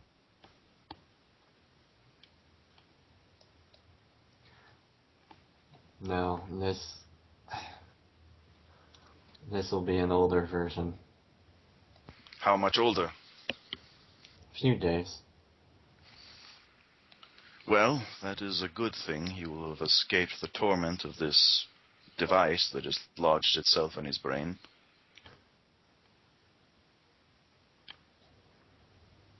Not good for this particular clone, but good for the doctor's continuity. Let's hope that this printer goes well for him. He'd lost a fair chunk of time. Tell me, is there some sort of restraining field in this medical bay? What do you mean? We had aboard our ship, we had a restraining force field that was put into place upon particularly violent patients or those who are spasmatic. It would hold them perfectly in place so that we could operate upon them. Not that I know of, but it's a Ganjan ship, and I'm not sure whether that sort of thing would be under a code that I just wouldn't recognize and would be hidden somewhere. Everything is so heavily modified. I am not familiar with most of these devices.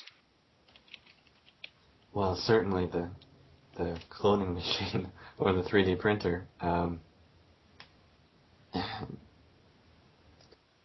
I imagine it is largely unfamiliar. Yes, there this any form of technology similarity, I do not know. I just look around the room, seeing if I can identify control panels. What do you think you find? After some time of searching, he finds one that looks like it might be that same type of restraining device, but it doesn't necessarily cover the whole body. It looks like it's something that's to isolate on specific portions of the body.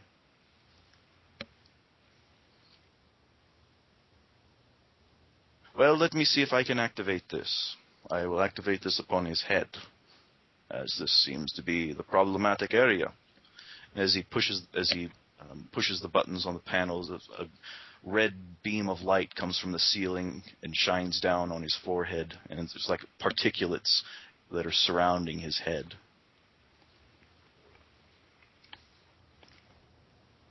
That is an impressive bit of tech. I'm surprised. This seems to be only a limited use. It is for isolated microsurgery.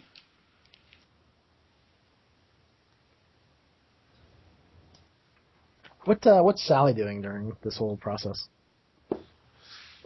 I've been my medicine's only a 1, so I mean I can help, but for the most part I'm pretty much watching and just seeing what's going on.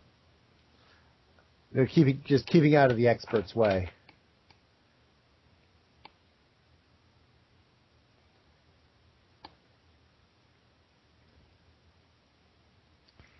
The captain cometh. Ooh.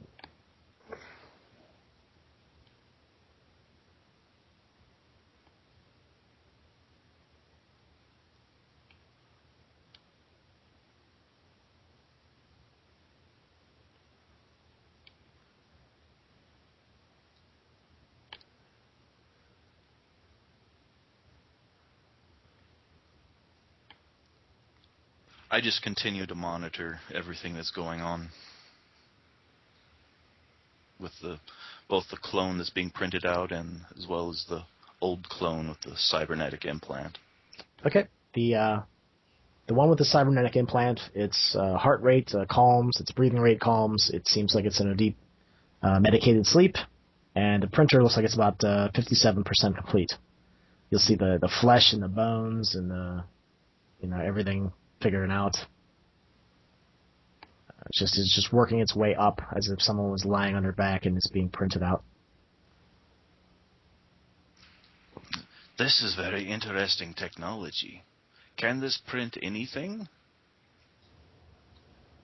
I'm not actually so certain about that. There are certain compounds it has trouble with, but for the most part it's an impressive device. Yes, it is. He looks at it, tilts his head to the side, and starts grinding his front 2 teeth together.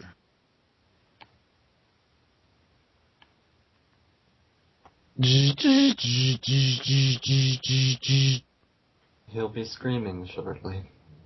Once, or at least he did the last time. It seems like there's a period of adaptation. Of course, we're just barely. He barely has a rib cage at this point. Well, perhaps we should sedate him so he does not begin screaming in pain. I think that's dangerous. I don't know how that'll interfere with the process. It might not be wise. This is prototype technology.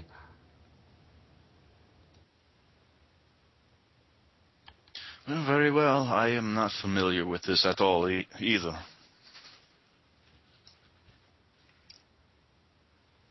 Well, we're on a more or less even playing field then. I've only seen it do this once to the full extent.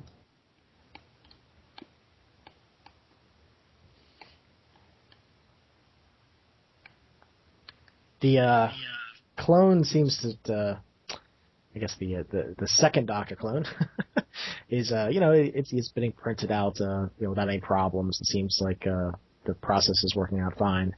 The one that's in stasis has the particulates around its head. Seems to be going into some sort of REM sleep.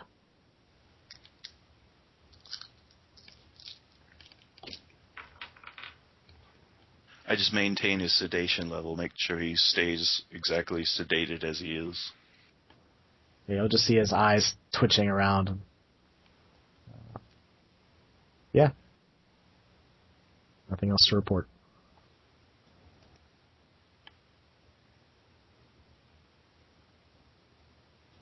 I just continue monitoring.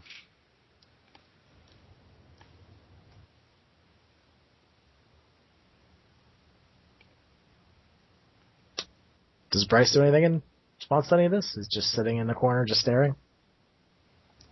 At this point, he's probably walked up so that he's looming over the old clone, and he's just kind of,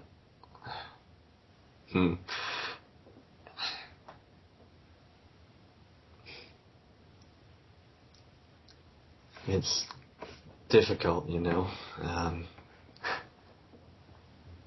I feel a tremendous hatred for this thing that was so innocent just a couple of days ago. This thing that barely knows what it is. Esteban, he gets a chair and sits down, crosses his legs, looks at Bryce and says, "Please, tell me about it."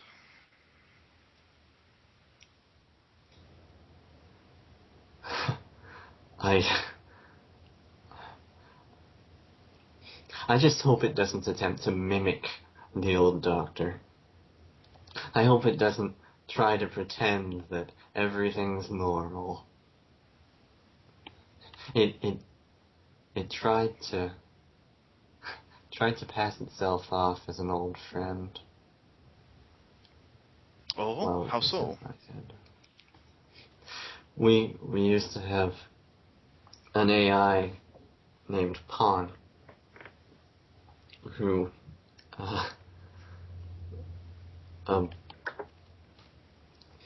well, days further still ago, deleted herself. And this seems to have affected you severely. I'm system administrator, so I had direct contact with her constantly.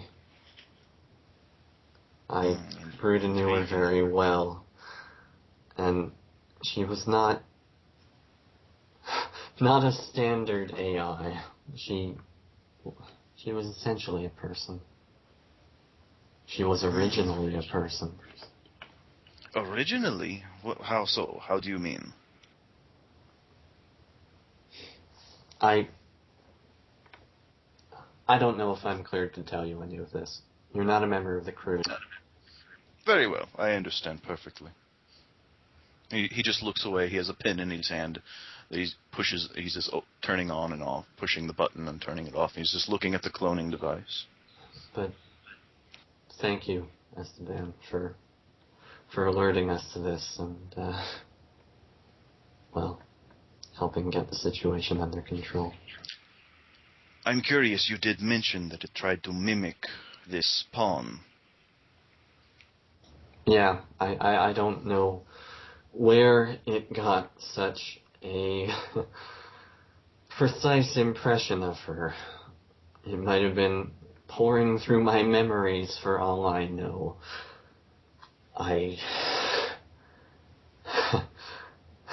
Again, it's very difficult to not want to splatter it on the floor right now. I can imagine.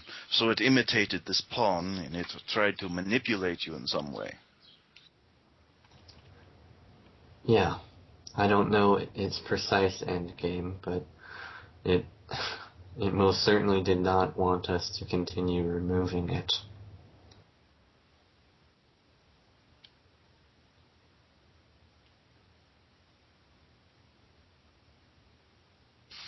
Very intriguing.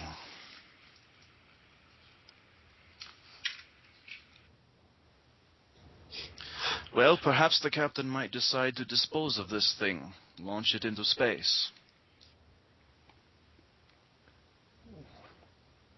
There's a part of me that would like that very much. I only fear that that's not the objective part.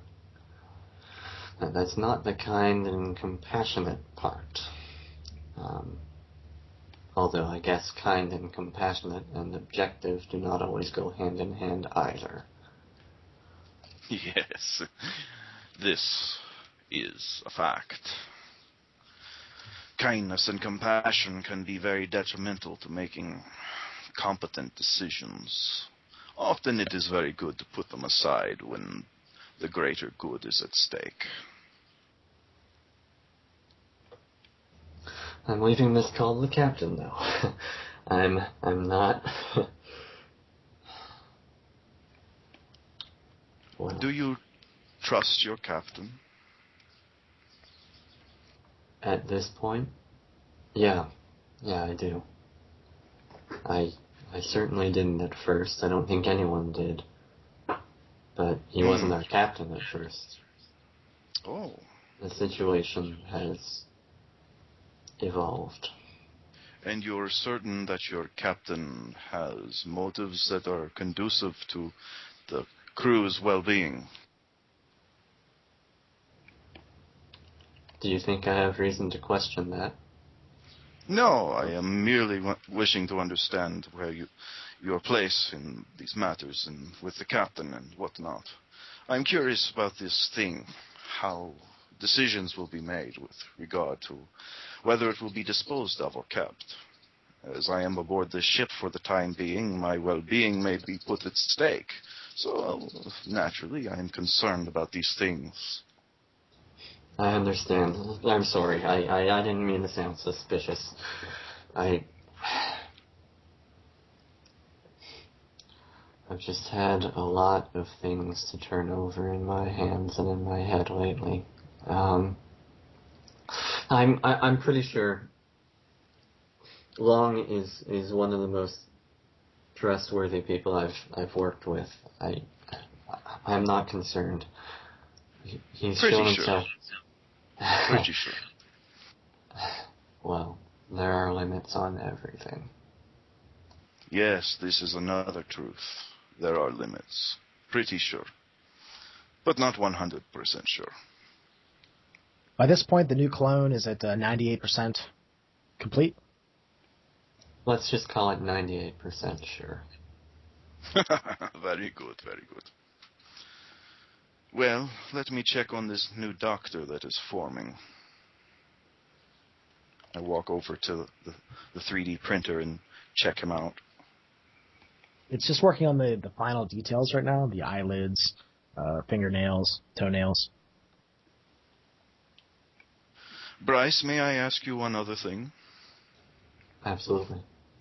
This chomper that you have aboard your vessel, do you trust that it is under control? It was born on our old ship. We're essentially the people who raised it.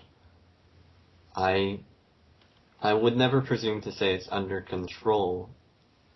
I think it's the same sort of situation as asking whether the captain is trustworthy. Is Chompers trustworthy? He's impulsive. He's young. And he thinks somewhat differently than us. He is, after all, a different species. I think that he has served reasonably well in his time here, though. Reasonably well. Yes, I see.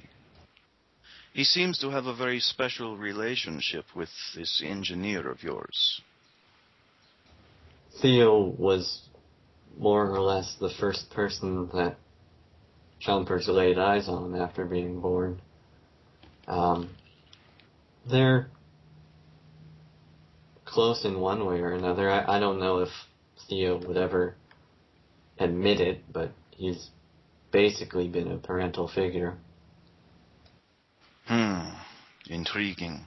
Has there ever been any sort of dissection of one of these creatures to know exactly to what extent they're capable of? The doctor has examined several. The doctor. The doctor which is implanted with this clone, this cybernetic tumor, and that is printing out another one at this moment. The very same. I'm That fairly is certain some of the other crew have looked at it too. I know that the captain at least spent some time examining. He's a very capable scientist himself. I am reminded of a certain fungus on Earth. This fungus, it is only drawn to certain insects, and when it affects insects, it makes them behave in certain ways. It will actually cause these insects to climb up to the highest points. It may not seem unusual to the ants around them and to the other insects around them, but when it gets to that point, it kills the ant or the insect, and this fungus grows out from it, and it spores. And then it spreads those spores to the other ants and insects around it. I hope that there is nothing with this chomper that has such effects upon the crew. I hope he has not done something to affect this engineer friend of yours. And we'll take a break there, and that's a good segue point. Back to Theo and Chompers in the engineering. Well, we'll zoom into to Theo, stuck inside the tube, working diligently with 14 successes on 5 rolls to get, at the very least, 12, but I ended up getting 14 as a result. Well, Chompers has been handing him tools and various things, mostly wrong tools, as he had to correct himself many times. As he hands him the last tool in the last installation of the last tube, Theo's been in the middle of a conversation, talking to Chompers and revealing to him a lot of stuff that's been on his mind as of late, in an strangely uncharacteristic fashion. We then roll into the middle of him saying, and then she said that she wanted to talk, and it's been 3 days, and then she changed her mind before that. So it's been 3 days, and she hasn't said nothing yet. And it's been driving me crazy. Because then she's acting very nervous about it. And you know what I did? He kind of crawls back out of the tube. I lied to the captain about it. I mean, I kind of did it before. But point is that I lied to him again, telling him that, I might not be able to do it. But I can. I've done it before. I'm doing it now.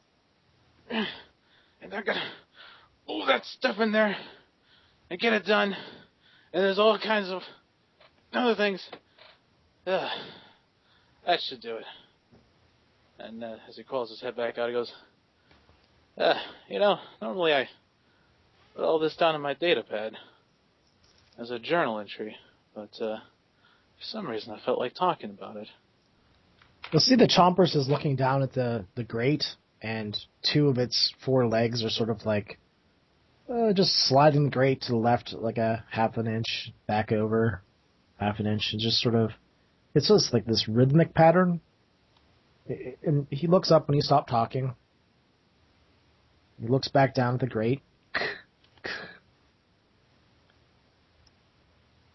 It is Chomper. Chomp. Am I son? He looks up at you. What? What do you mean? What are you talking about? Am I... Fuck, son of a bitch, fuck! Am I, your child?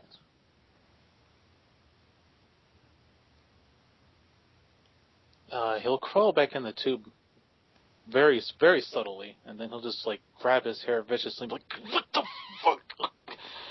Okay. Calm down, Theo. Alright. Let's think our way through this. We've been through worse, right? Of course we have. He moves over to the tunnel hole, and his eyes kind of peek down, like you can't even see the hole of his face. Is Theo's breed partner full of children? He crawls out of the tube. Chompers, we're 2 different species, you and I. And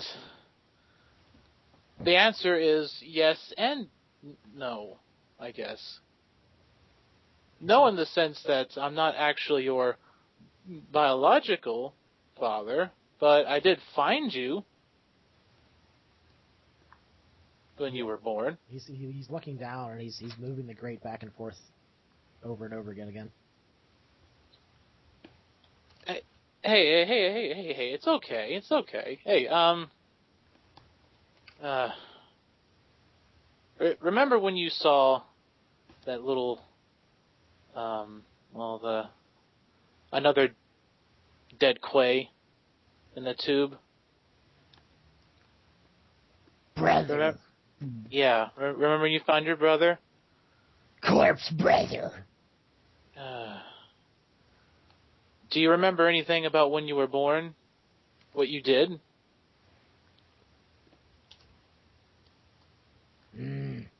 No.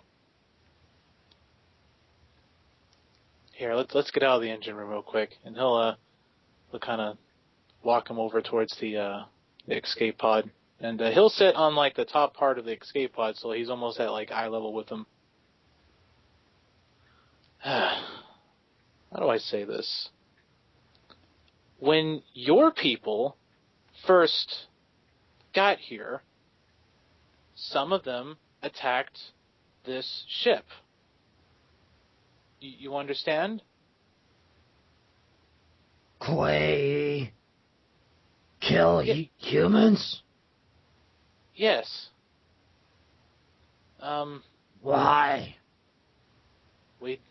I don't really know why, honestly. There's a lot of questions I have about that too, but they were attacking us, and we had to defend ourselves. Not from inside of you? No, you're not. You were inside of another quay, the one that had attacked this vessel here. It gets up and starts walking away at first, and then it's sort of pacing around in circles and just leaving little small indentations on the grating. Here, come over here real quick. Let me show you something. Now this is you just need to just try to absorb what I'm about to show you. I really don't know how else to explain this to you, but he'll play back the video footage of when the Quay were sending messages to the Teresa. What was it? The Teresa? Teresa, yeah, that's one. Yeah, the Teresa about when they were attacking the Ageless at the time, and he was showing him the video footage of the Quay ripping the eyeballs out of the individual in question, of the human, and then making its threatening guttural noises towards him. You'll see that Chomper starts to get hot. Like, the temperature around him, you think, is about 150 degrees. Phil will activate his Kaizen powers of heat and heat resistance, and he'll put his hand on his shoulder. Hey. It's alright. Calm down. Come on.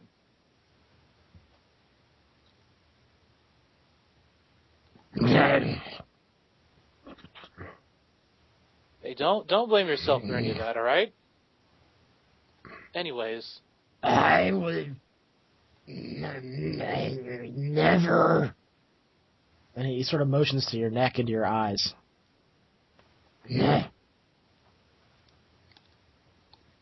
Well, I mean... Love. He sort of looks down and moves the grate again. Oh, thank you. I know you wouldn't do that to me, but you have to understand something. They attacked us, and one of them stabbed me through the stomach, with the leg particularly, and we had to kill one of them. You'll see this black icky substance sort of leak out of some of the cracks on his carapace.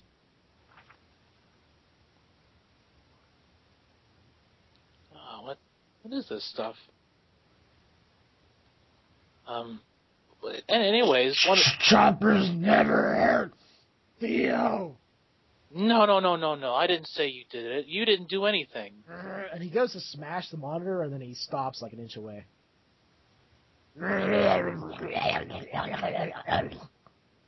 He'll reach for his fist and then gently kind of lower it down and goes, "Hey, look. What I'm trying to tell you is that your birth mother, your birth parents, I killed to defend myself and everyone else on the ship. Lonveer had to do some of it as well. We all had to defend ourselves or else we were going to die. We were trying to communicate peacefully, but we knew nothing of your people, and likewise, your people knew nothing of ours." Kill.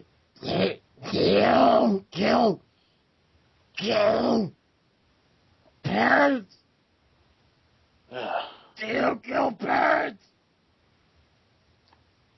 He starts you see his arms just start to like quake and twitch. Now hold on there.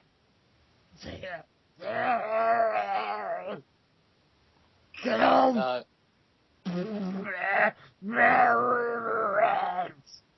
At this point, Theo will activate his flame aura a little bit, and he'll climb up onto him and grab him by the face and go, "Now listen here. I didn't want to do any of that. I woke up that day on the damn ship wanting to do a simple survey scout of that stupid fucking rift. And then they came, you all came, and attacked us, and I almost died. We knew nothing. They knew nothing, but they did it anyways." You'll see more of that black liquid coming out of the cracks in his carapace, and he starts to smash his face off the metal grating. Hey, you stop that, all right?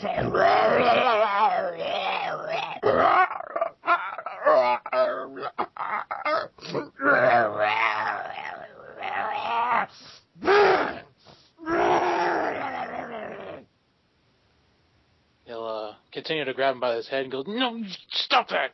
Just listen. Listen. I know it hurts, okay? I know it hurts a lot. I lost my parents too like that. My brother killed them a long time ago."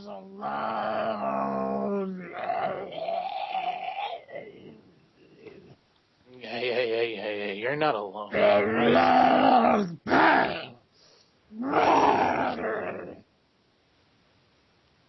No, you're not alone. You've got me, all right? And you've got everyone else here. It's okay. It's all right. When will you get rid of me?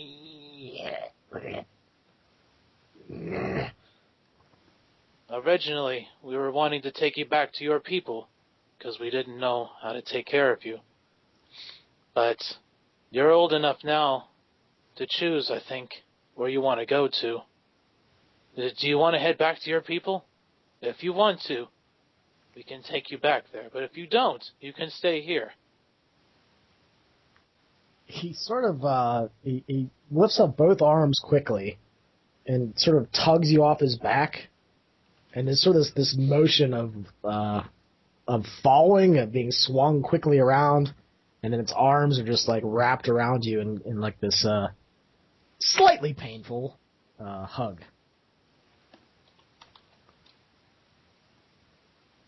Thea will hug him back, and he'll be like, "It's all right." You'll feel some drops of that black fluid coming from its face. Seems like it's leaking from there onto you. Theo will begin wiping it off with his rag. There now. Just let it out.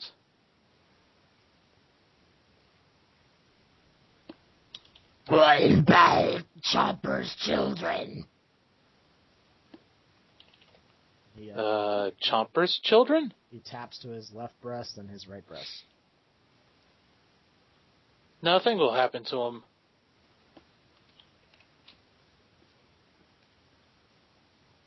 We didn't even know how your people bred. We didn't even know that one had any babies in it. We didn't know you were in it. He puts you down on the ground and backs up into a corner and sort of slides down into it, folds its legs up underneath it. Hey, now. It's alright. Nothing's gonna happen to you. Or your babies. You understand this?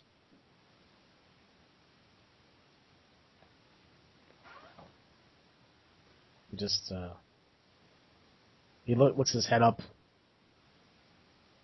and he nods. He says no, but it's like at an angle, sort of, so you're not sure if it's a yes or no.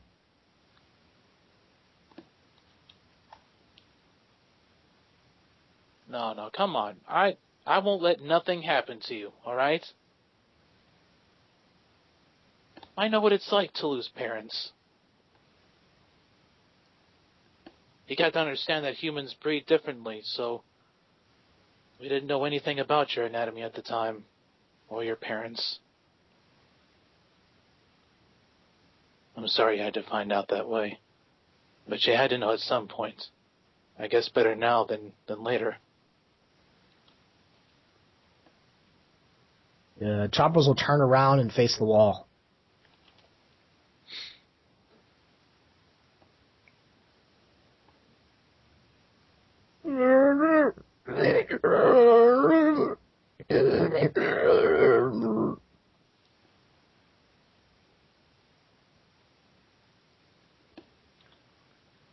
He'll walk over and put his hand on his shoulders.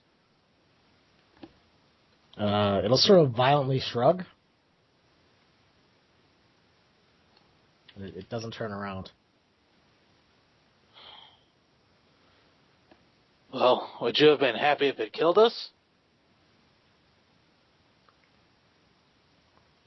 It whips its head around quickly and looks at you.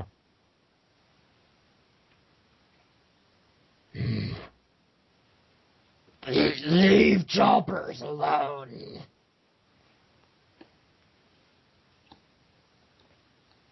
All right. You know where to find me if you want to talk, though. He'll back up slowly at this point. And his eyes will be red and kind of tearful. And I hate you. Fuck.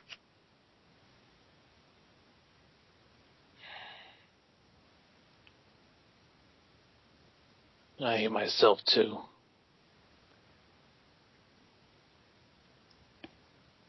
For emphasis, he punches the wall again.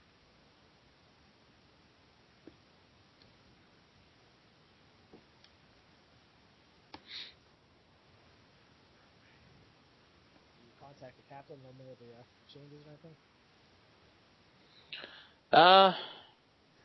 They will head over towards the communications array. He'll tap on it. Theo to captain.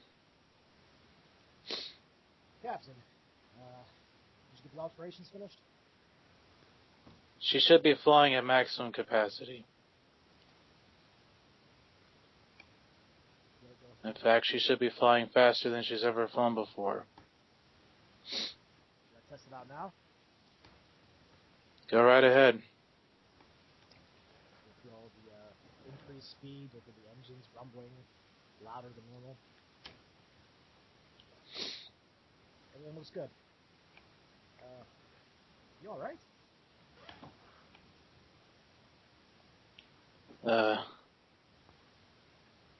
Hey, no. Hey, no, I think you need to talk to him. Theo, what's... Do we need to talk? We never did have that talk. I'll be in my room.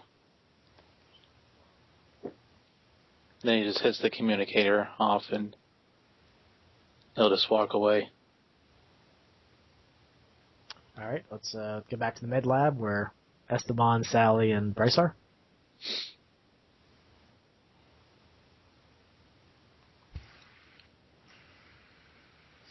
I am sorry, I do not mean to be bringing up these uncomfortable things, but in my line of work, in my experience, I find that very few things happen by coincidence, and when I heard that your captain just happened to know the right frequency to separate him, I just raised red flags. I am sure there is no reason to question your captain. There is no reason to question Theo and his animal. There is no reason.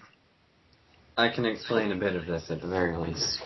The way he isolated the doctor's pattern from, well, my own, is we have a system of backups, if you will, for use with the 3D printer.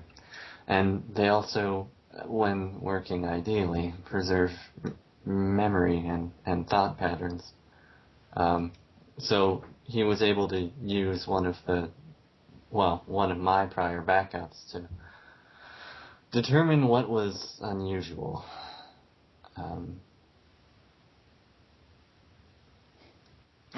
That is very fortunate that he had this skill set to be able to remove this tumor that mysteriously appeared inside of your head.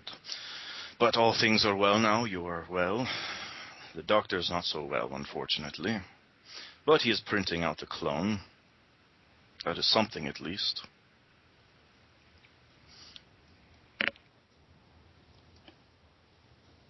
You mentioned that he was not always your captain. Yeah. We initially actually had 2 Ganjin captains. And I suppose that Long was originally Ganjin. I'm not sure you could call him that now.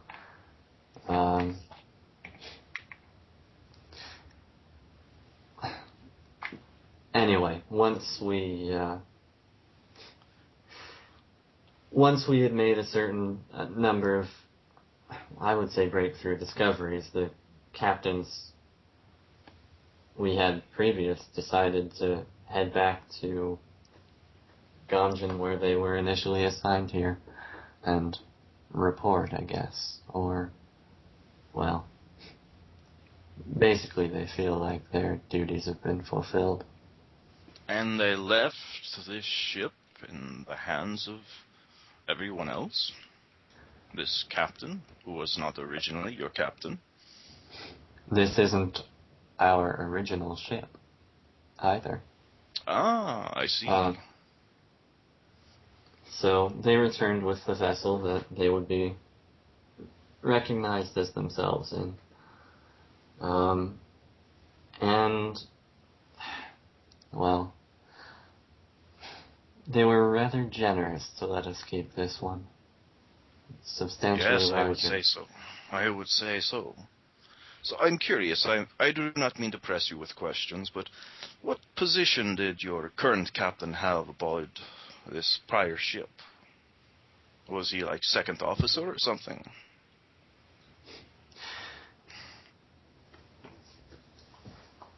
He's trustworthy. That's all you need to know. Ah, very good. That is reassuring. Well, I am sure this clone is about ready to be finished, coming out of this clone oven. Let me go check on it. Yeah, it says that it's 100% complete. There's this mist that's inside of it. And as you're looking over at it, the hands sort of spring up and slam into the top. Its eyes open up. And this mouth sort of opens up and tries to scream and doesn't. Just this open mouth sort of visage that's shaking its head back and forth. If this were a baby, I would say it needs to be spanked on the bottom. Yeah, well, Is maybe there we can tell something them that we're later. supposed to do? Is there something we're supposed to do here? I do not know this. You'll see some flashing lights appear on the side of the 3D printer. Maybe we should push these. No, that's there may be some sort of error. There was a bit of an alarm last time. I'll check the logs. Bryce goes back, plugs himself in, and sees what is up. It seems like it can't breathe. It's a life sign warning.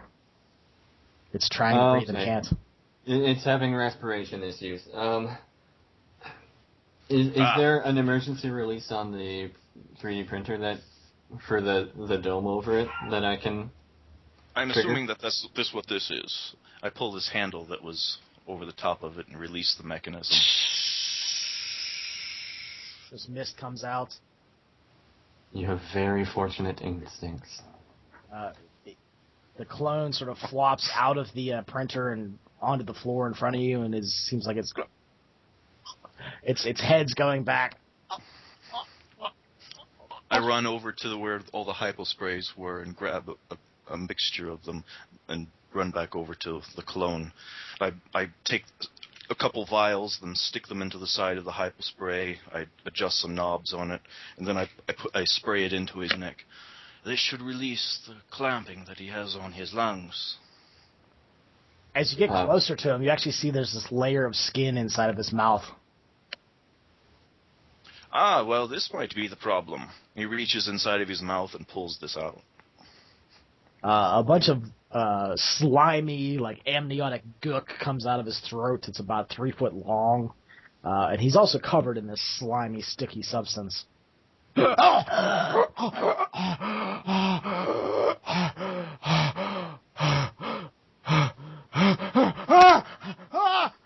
starts pushing himself away from you. Breathe, my friend, breathe.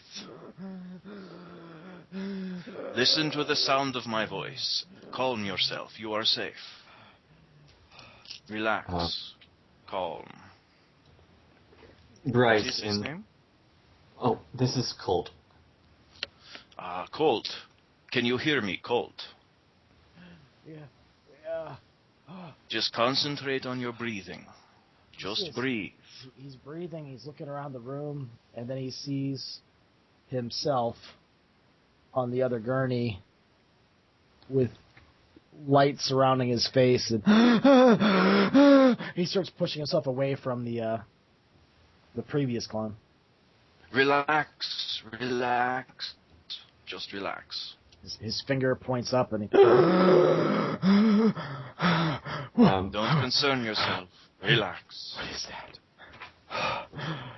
Bryce pulls some heated towels from a side cabinet and just sort of covers his newly cloned body with them to keep him warm, like he did with the previous one.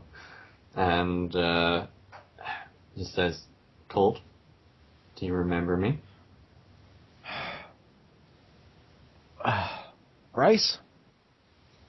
Good. Yes. There's been a bit of an issue. You obviously know why you're here. Did I die? Yes. I guess it worked then. Is that what you were... Is that why you injected yourself? What do you mean? Oh, never mind. Sorry, I injected myself? Wait. How did I die? What? Sorry, where was this backup from? How long ago? I'm trying to recall. This is before he injected himself with the genetic material. Was he preparing to? Like, how long before? Was it just before? Weeks. Oh, okay, never mind. Sorry, I'm not sure what you mean. What experiment? Or what work? The printer. Well, yes. The printer is fine. Is that my corpse? It's a little complicated, Colt. That body is not really yours anymore. Something took over.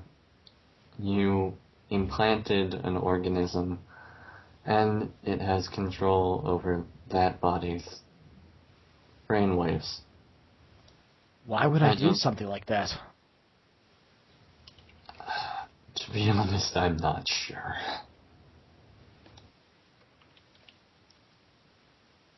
He sort of pulls himself up on a bunch of cabinet doors and sort of leans heavily on a counter. Starts making his way over to the restrained clone. I wouldn't go too near it. We're having, well, it's difficult to tell what it's capable of. Who are you? And he points at Sally. Hi, I'm Sally. It's nice to see you pretty much yourself. The first time I saw you, you were a bit... It was, well, we can talk about it later, but it's nice to see you as yourself. He notices that he's naked, and he starts rifling through some cabinet doors and drawers and pulls out some medical outfits. Starts dressing himself. You're not used to... I don't think I know what you mean. You had been... I don't know what... I'm not sure of the details, but when I first saw you, you had been infected with something. You had mutated horribly and had to be put down. I don't know exactly what happened. Colt, you're on number 3. Someone killed... Wait, number 3? Yes. Now be more careful with your fucking experiments. I'm going to inform the captain you're awake. He just nods and sort of looks down at the other version of himself.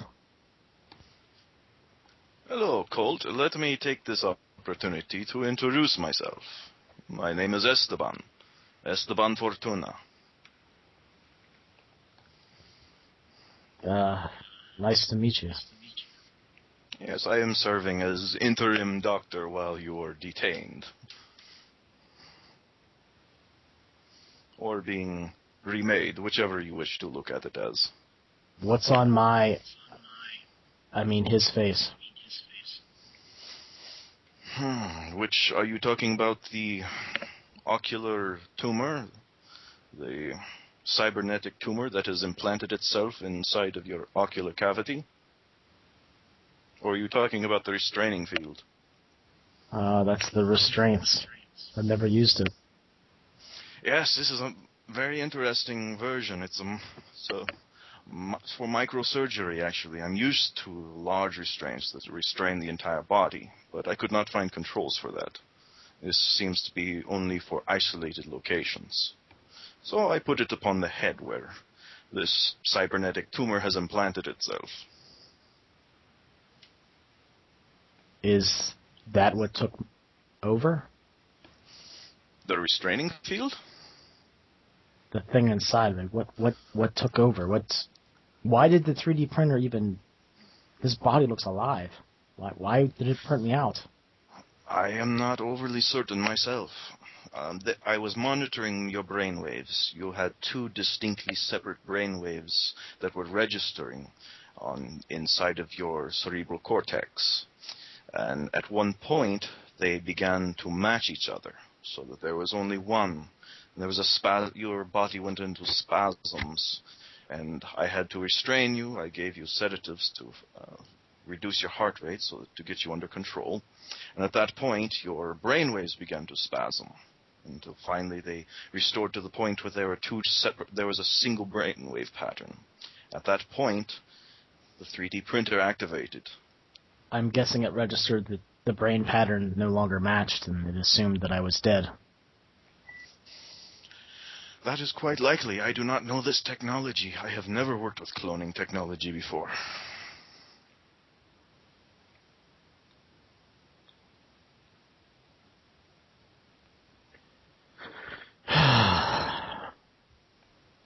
I guess I've been very rash. I'll have to be more cautious in the future. Yes, I would recommend that. Is that your work there? He points to the eye. You mean where the hole is? Where he implanted it. No, actually, I've only been aboard this ship for a very short amount of time. I came in here, I was asked by your captain to check in on you, and apparently, somehow, you operated upon yourself, and you implanted this in yourself. And when I came in here, you were inside of this particular little device here, and that is where you have been, and I simply have been monitoring.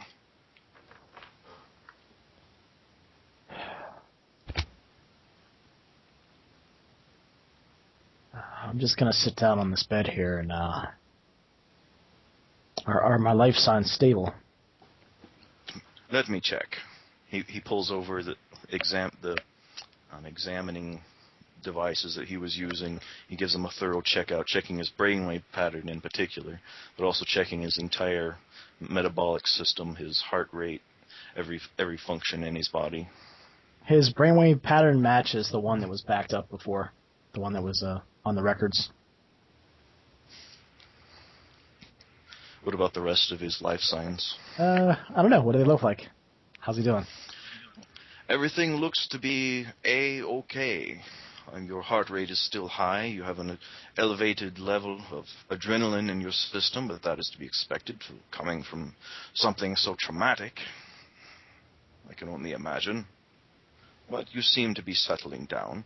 I would rest if I were you. Take in nutrients, take in fluids, and rest. Yeah, why don't you hook an IV up? I'm just gonna lay down. I'm exhausted. It's hard to stand. Would you like me to sedate you and let you rest? I think that would be wise. Very good. He goes over to the IV system that it has. He brings it over there and puts in a dosage of the sedative that he'd used on the other clone, and he puts it on a drip, puts it into his bloodstream. Maybe you should do the same thing with that other one. To me, there should be extra tent bags in that second compartment down on the right. Oh, it's weird that I know that. Okay. Should help in the healing process. Very good.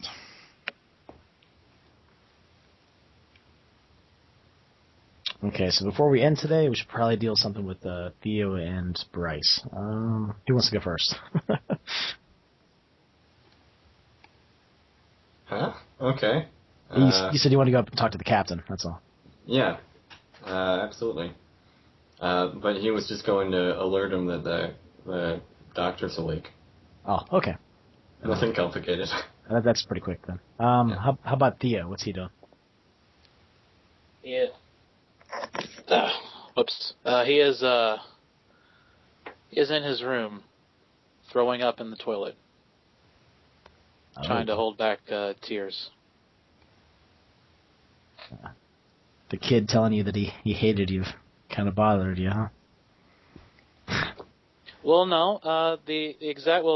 But not only that, but he just made the awful realization that he's no better than his brother.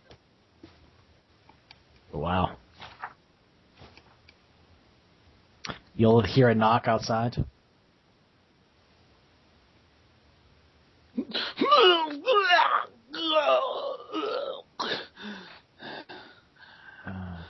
Theo, it's an L. What's going on? Come on, in. Are you sick? You sound terrible. I feel pretty sick. I'm sorry I got you all riled up. I don't even know if I'm pregnant. It's alright. It's not your fault. You got nothing to be sorry for. If you want me to, I can go down to the doctor. He said that there are ways to learn. Do you want to come with me? I will. But you don't have to worry about doing it now or anytime soon. Whenever you feel like it. Well, I think I'd like to go down with you, so maybe we can wait for a little while and maybe go down there together. That would be nice. Do you want to talk about anything? With that, Theo will kind of lay down in her lap, resting his head on her lap. And then he'll look up at her and say, "Did I ever tell you where I grew up at?" Not really. Kind of keep those things to yourself most of the time. Kind of closed off.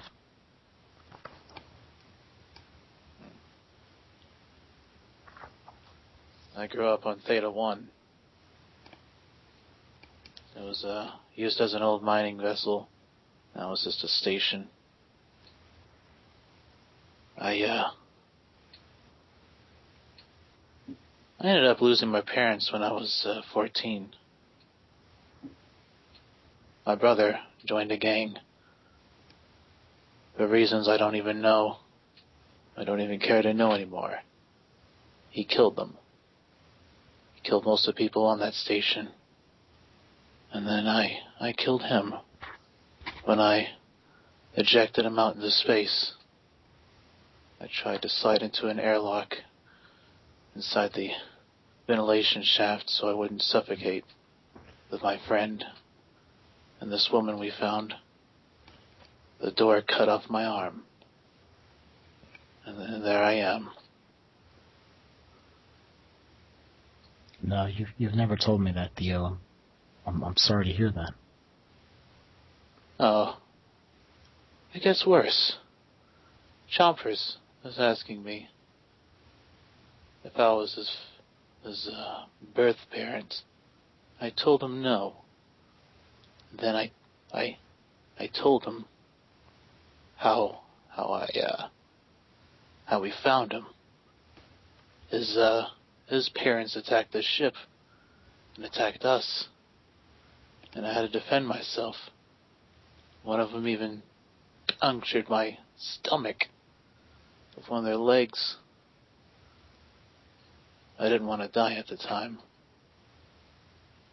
There were things I wanted to live for.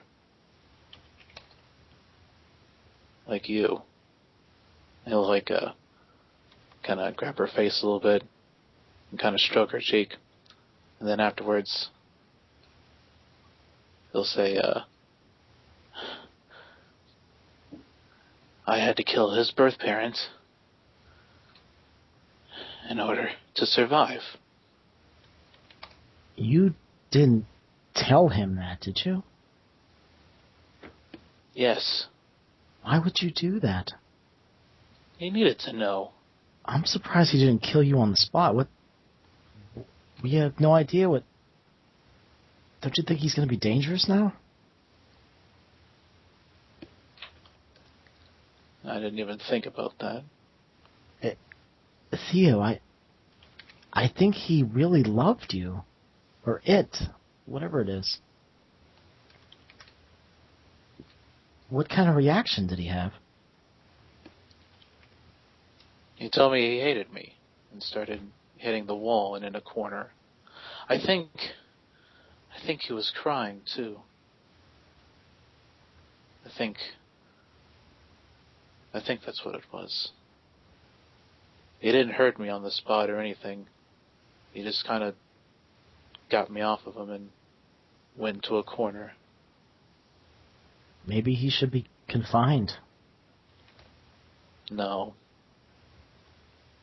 He just needs to think about it for a while.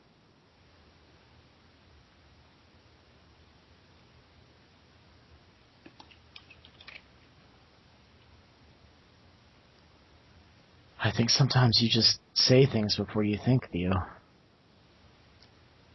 There's consequences to things. You know that. I mean, you did tell him the truth, but... I'm worried. Don't worry. I'll handle it. Don't worry about a 12-foot tall... I don't even know how many hundreds of pounds he is. He's like a killing machine.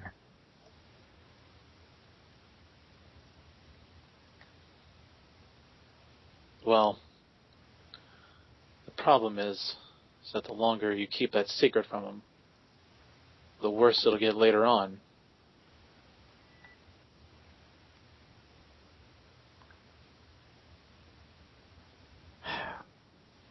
Just turn off the light. Let's just go to sleep.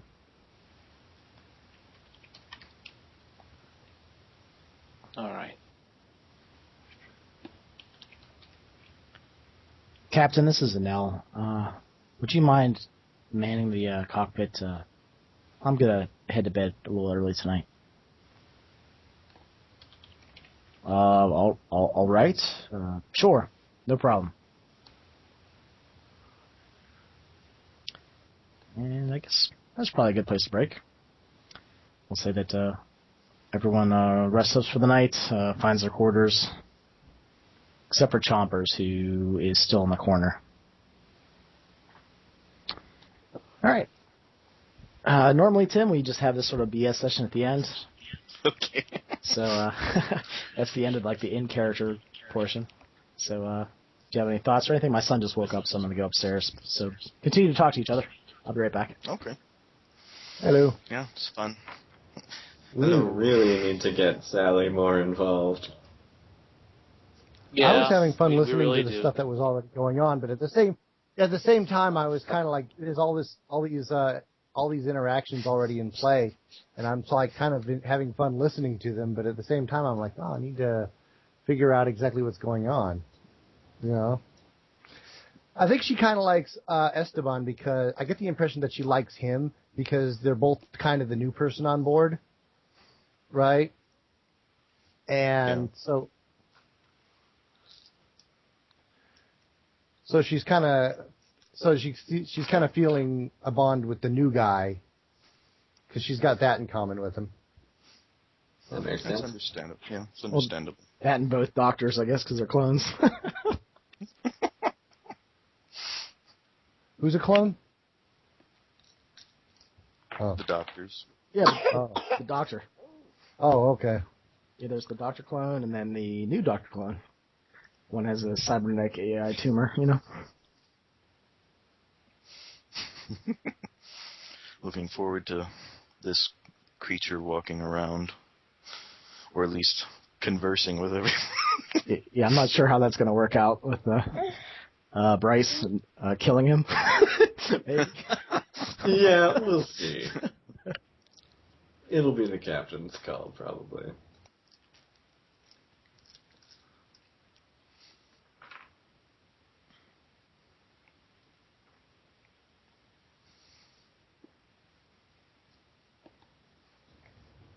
But yeah, that was kind of a weird session.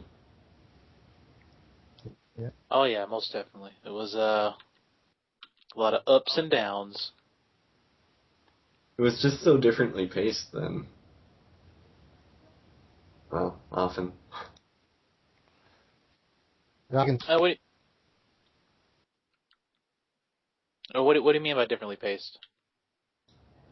I don't know. Maybe it's just me. Maybe I'm perceiving things differently today. It just a lot of really specific, constrained, like two-person dialogues within long stretches. Oh yeah. Yeah, that is a lot different. We weren't all at the same place at the same time. We all had different things going on in different places where we had to be. Which does happen. It just usually doesn't end up being like the whole session. Well, I think it's also the fact that we got two newcomers on board and stuff, and there's a lot of there's a big information gap, so it does make that it's not. I wouldn't say it interferes with the fluidity. There's just going to be like a catching up phase. Is the way I look at it. Yeah, it kind of just changes the nature of things. I did like the fact that we had two strange dramatic things going on at the same time. Yep.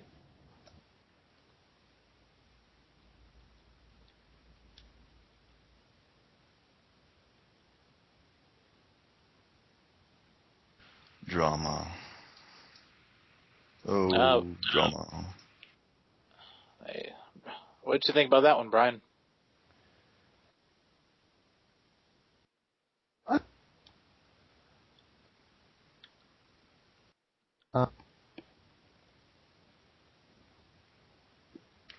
think you're cutting out there a bit.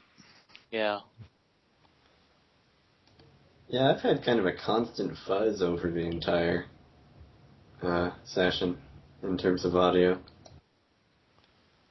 Yeah, I had a hard time hearing what Tim was saying, or I should say, the Dungeon Master Tim. Yeah. Well, he said we're off. We're taking off next week, right? He can't show up. Yeah. So I guess I'm gonna head out. I'll see you guys in 2 weeks, I guess. Okay then. Sounds good. All right. Okie dokie. I'll see you guys. All right. See, have a good one now. Hasta la vista. Huh. Oh, I was having I was flashbacks to Sergey with Esteban. Tavis, sneak. Oh my. Part of me wanted to pull off a Luther, and I was like, no, don't do this. This is wars. You can't go gallivanting across the universe, telling knights of old stories.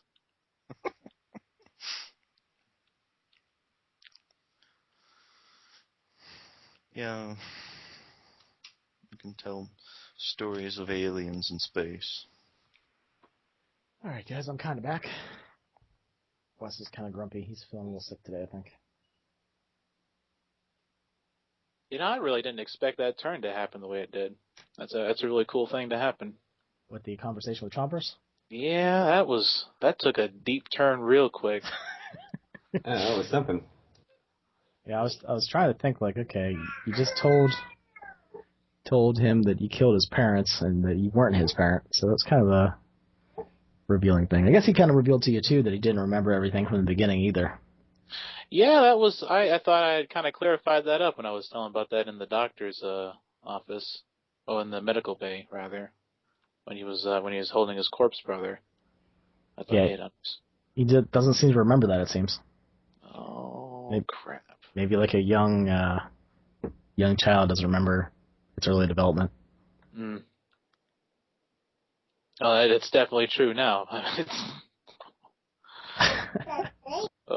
Well, the crazy thing is that it's kind of went, I wouldn't say according to plan, but I did like that reveal at the end, though. I thought it was really nice. Good timing. I guess you also learned that Quay have children inside of them. at least he does now. Yeah, They're born pregnant. Yeah, they're all asexual. It's really crazy. It's like the 1998 Godzilla. We're gonna have a full crew soon, guys.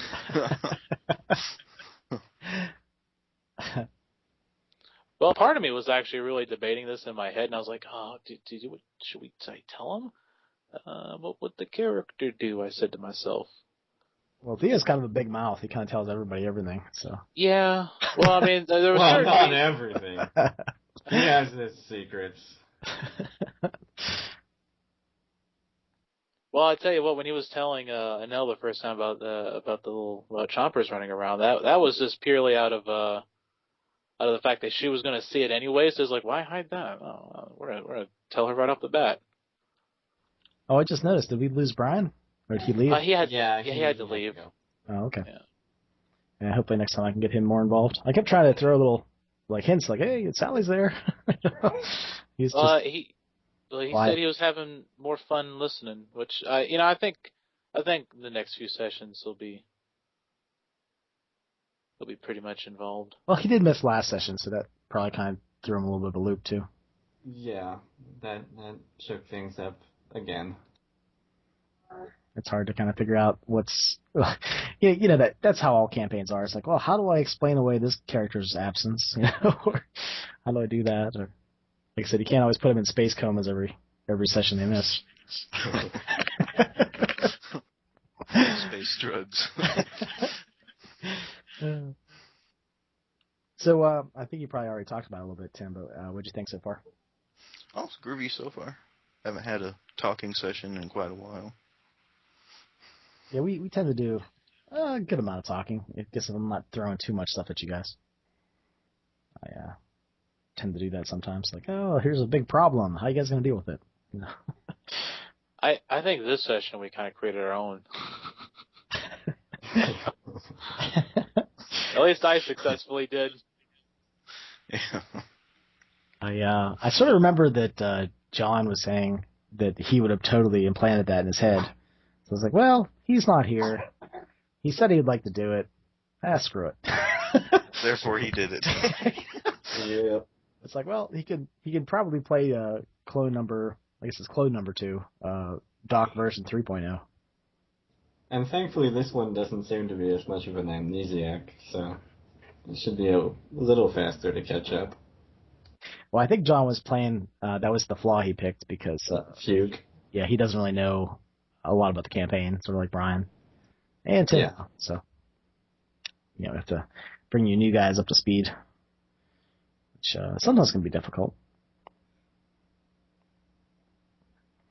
But yeah, Chompers seems to both, he expressed his love for you, and then he screamed his visceral hatred. So, I think Chompers is all over the map. Wow.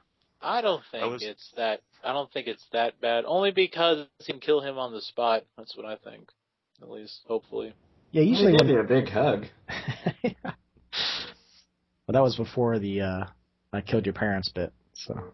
Oh yeah. Yeah, but you kind of told him before that though too. He's just trying to tell him, like, look, you guys are going to kill me. I think my favorite part though is when he kind of, because that hit me in the head when I was thinking about that. I was like, oh shit, he's no better than his damn brother. He's gonna feel like a dirtbag.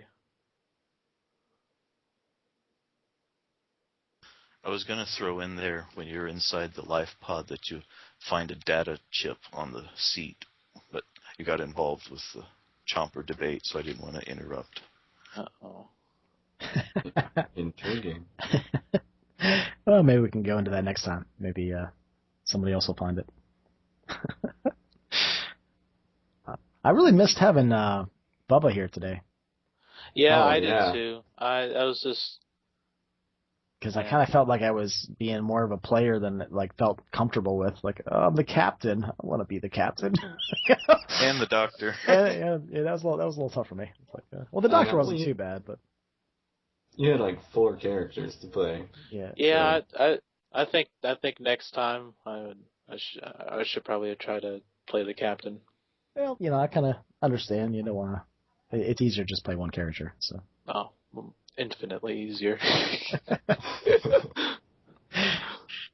I don't know them well enough to play them. Yeah, that'd be kind of tough. Like, hey, Tim, here's a brand new character you've never had any interaction with. That's been going on them. for half a year.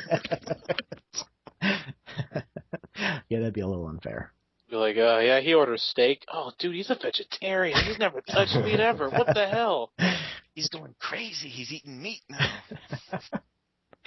That would be funny if, Well, like, a clone of yourself, like your original self was a vegetarian, and the clone is like, dude, I love meat. What are you talking about?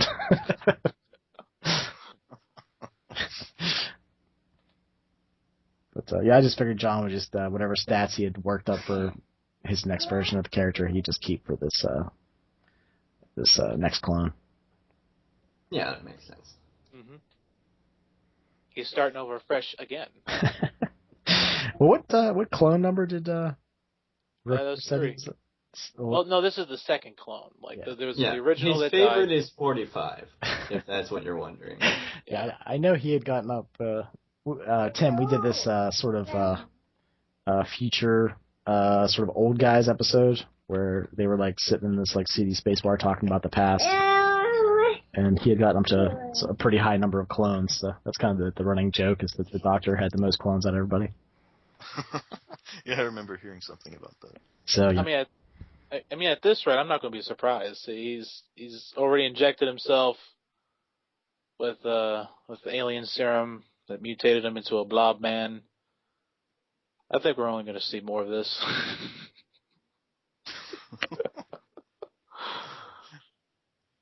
Put in a hostile cybernetic tumor into his own eye. Supposedly. Yeah, I guess it could have just crawled in there, but it would have to... The surgical instruments were all out and everything. It has tendrils. No. Uh-huh. Yeah, it does have little tendrils, but I don't think it's liable to. Yeah, he probably put it in himself. I guess we'll never know unless it tells us. Or yeah. I mean, I'm sort of wondering whether this Faraday lockdown thing has meant that we don't have security camera footage of this area for the past little while. I'm not sure how Theo set it up. Yeah, I kind of think we set it up so that it's basically completely locked off. Yeah, it's completely locked off. There's nothing going in, nothing going out. So yes, a mystery. It's a secret to everybody. Secretive. I'll have to remember that. What'd you all think about the maps that I linked down? Oh, I think they were great. I think that the added details just give it a whole new flair. Yeah, I didn't know what they wanted exactly. I know I'm gonna add like a little visual representation magnifying thing where like there's like a little dot of the area and it'll magnify and I'll take like an image from Google and like put some sci-fi thing there to even reinforce the imagery, I guess. That was my original idea. Plus, I'm actually wanting to draw the actual ship from the outside. I spent 2 days trying to find like Gonjan imagery and like other ships, and the only ships I ever found were like the 2 battleships as far as artwork goes. Yeah, it seems like a pretty small self-contained franchise, so... Oh, there's like a ton. There's like a ton of artwork for the cards as far as what is it? As far as like the Quay and stuff go, there's a ton. Yeah, there's like a ton of Earther and stuff. I looked up Gonjan, and you know what? This kills me.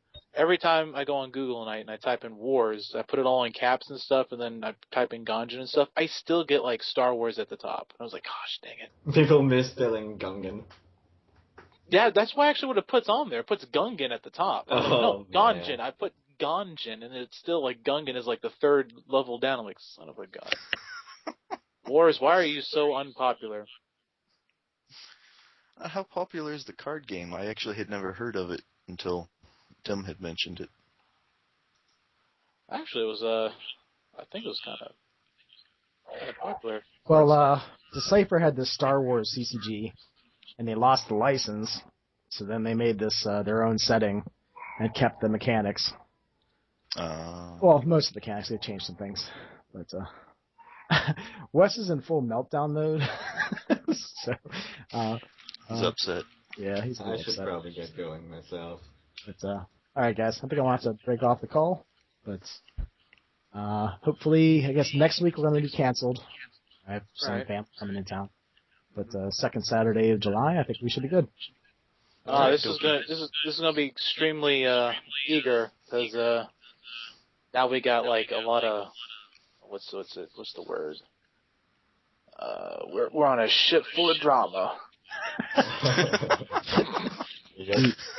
Yokina Turoboro travels at the speed of drama, right? That's right.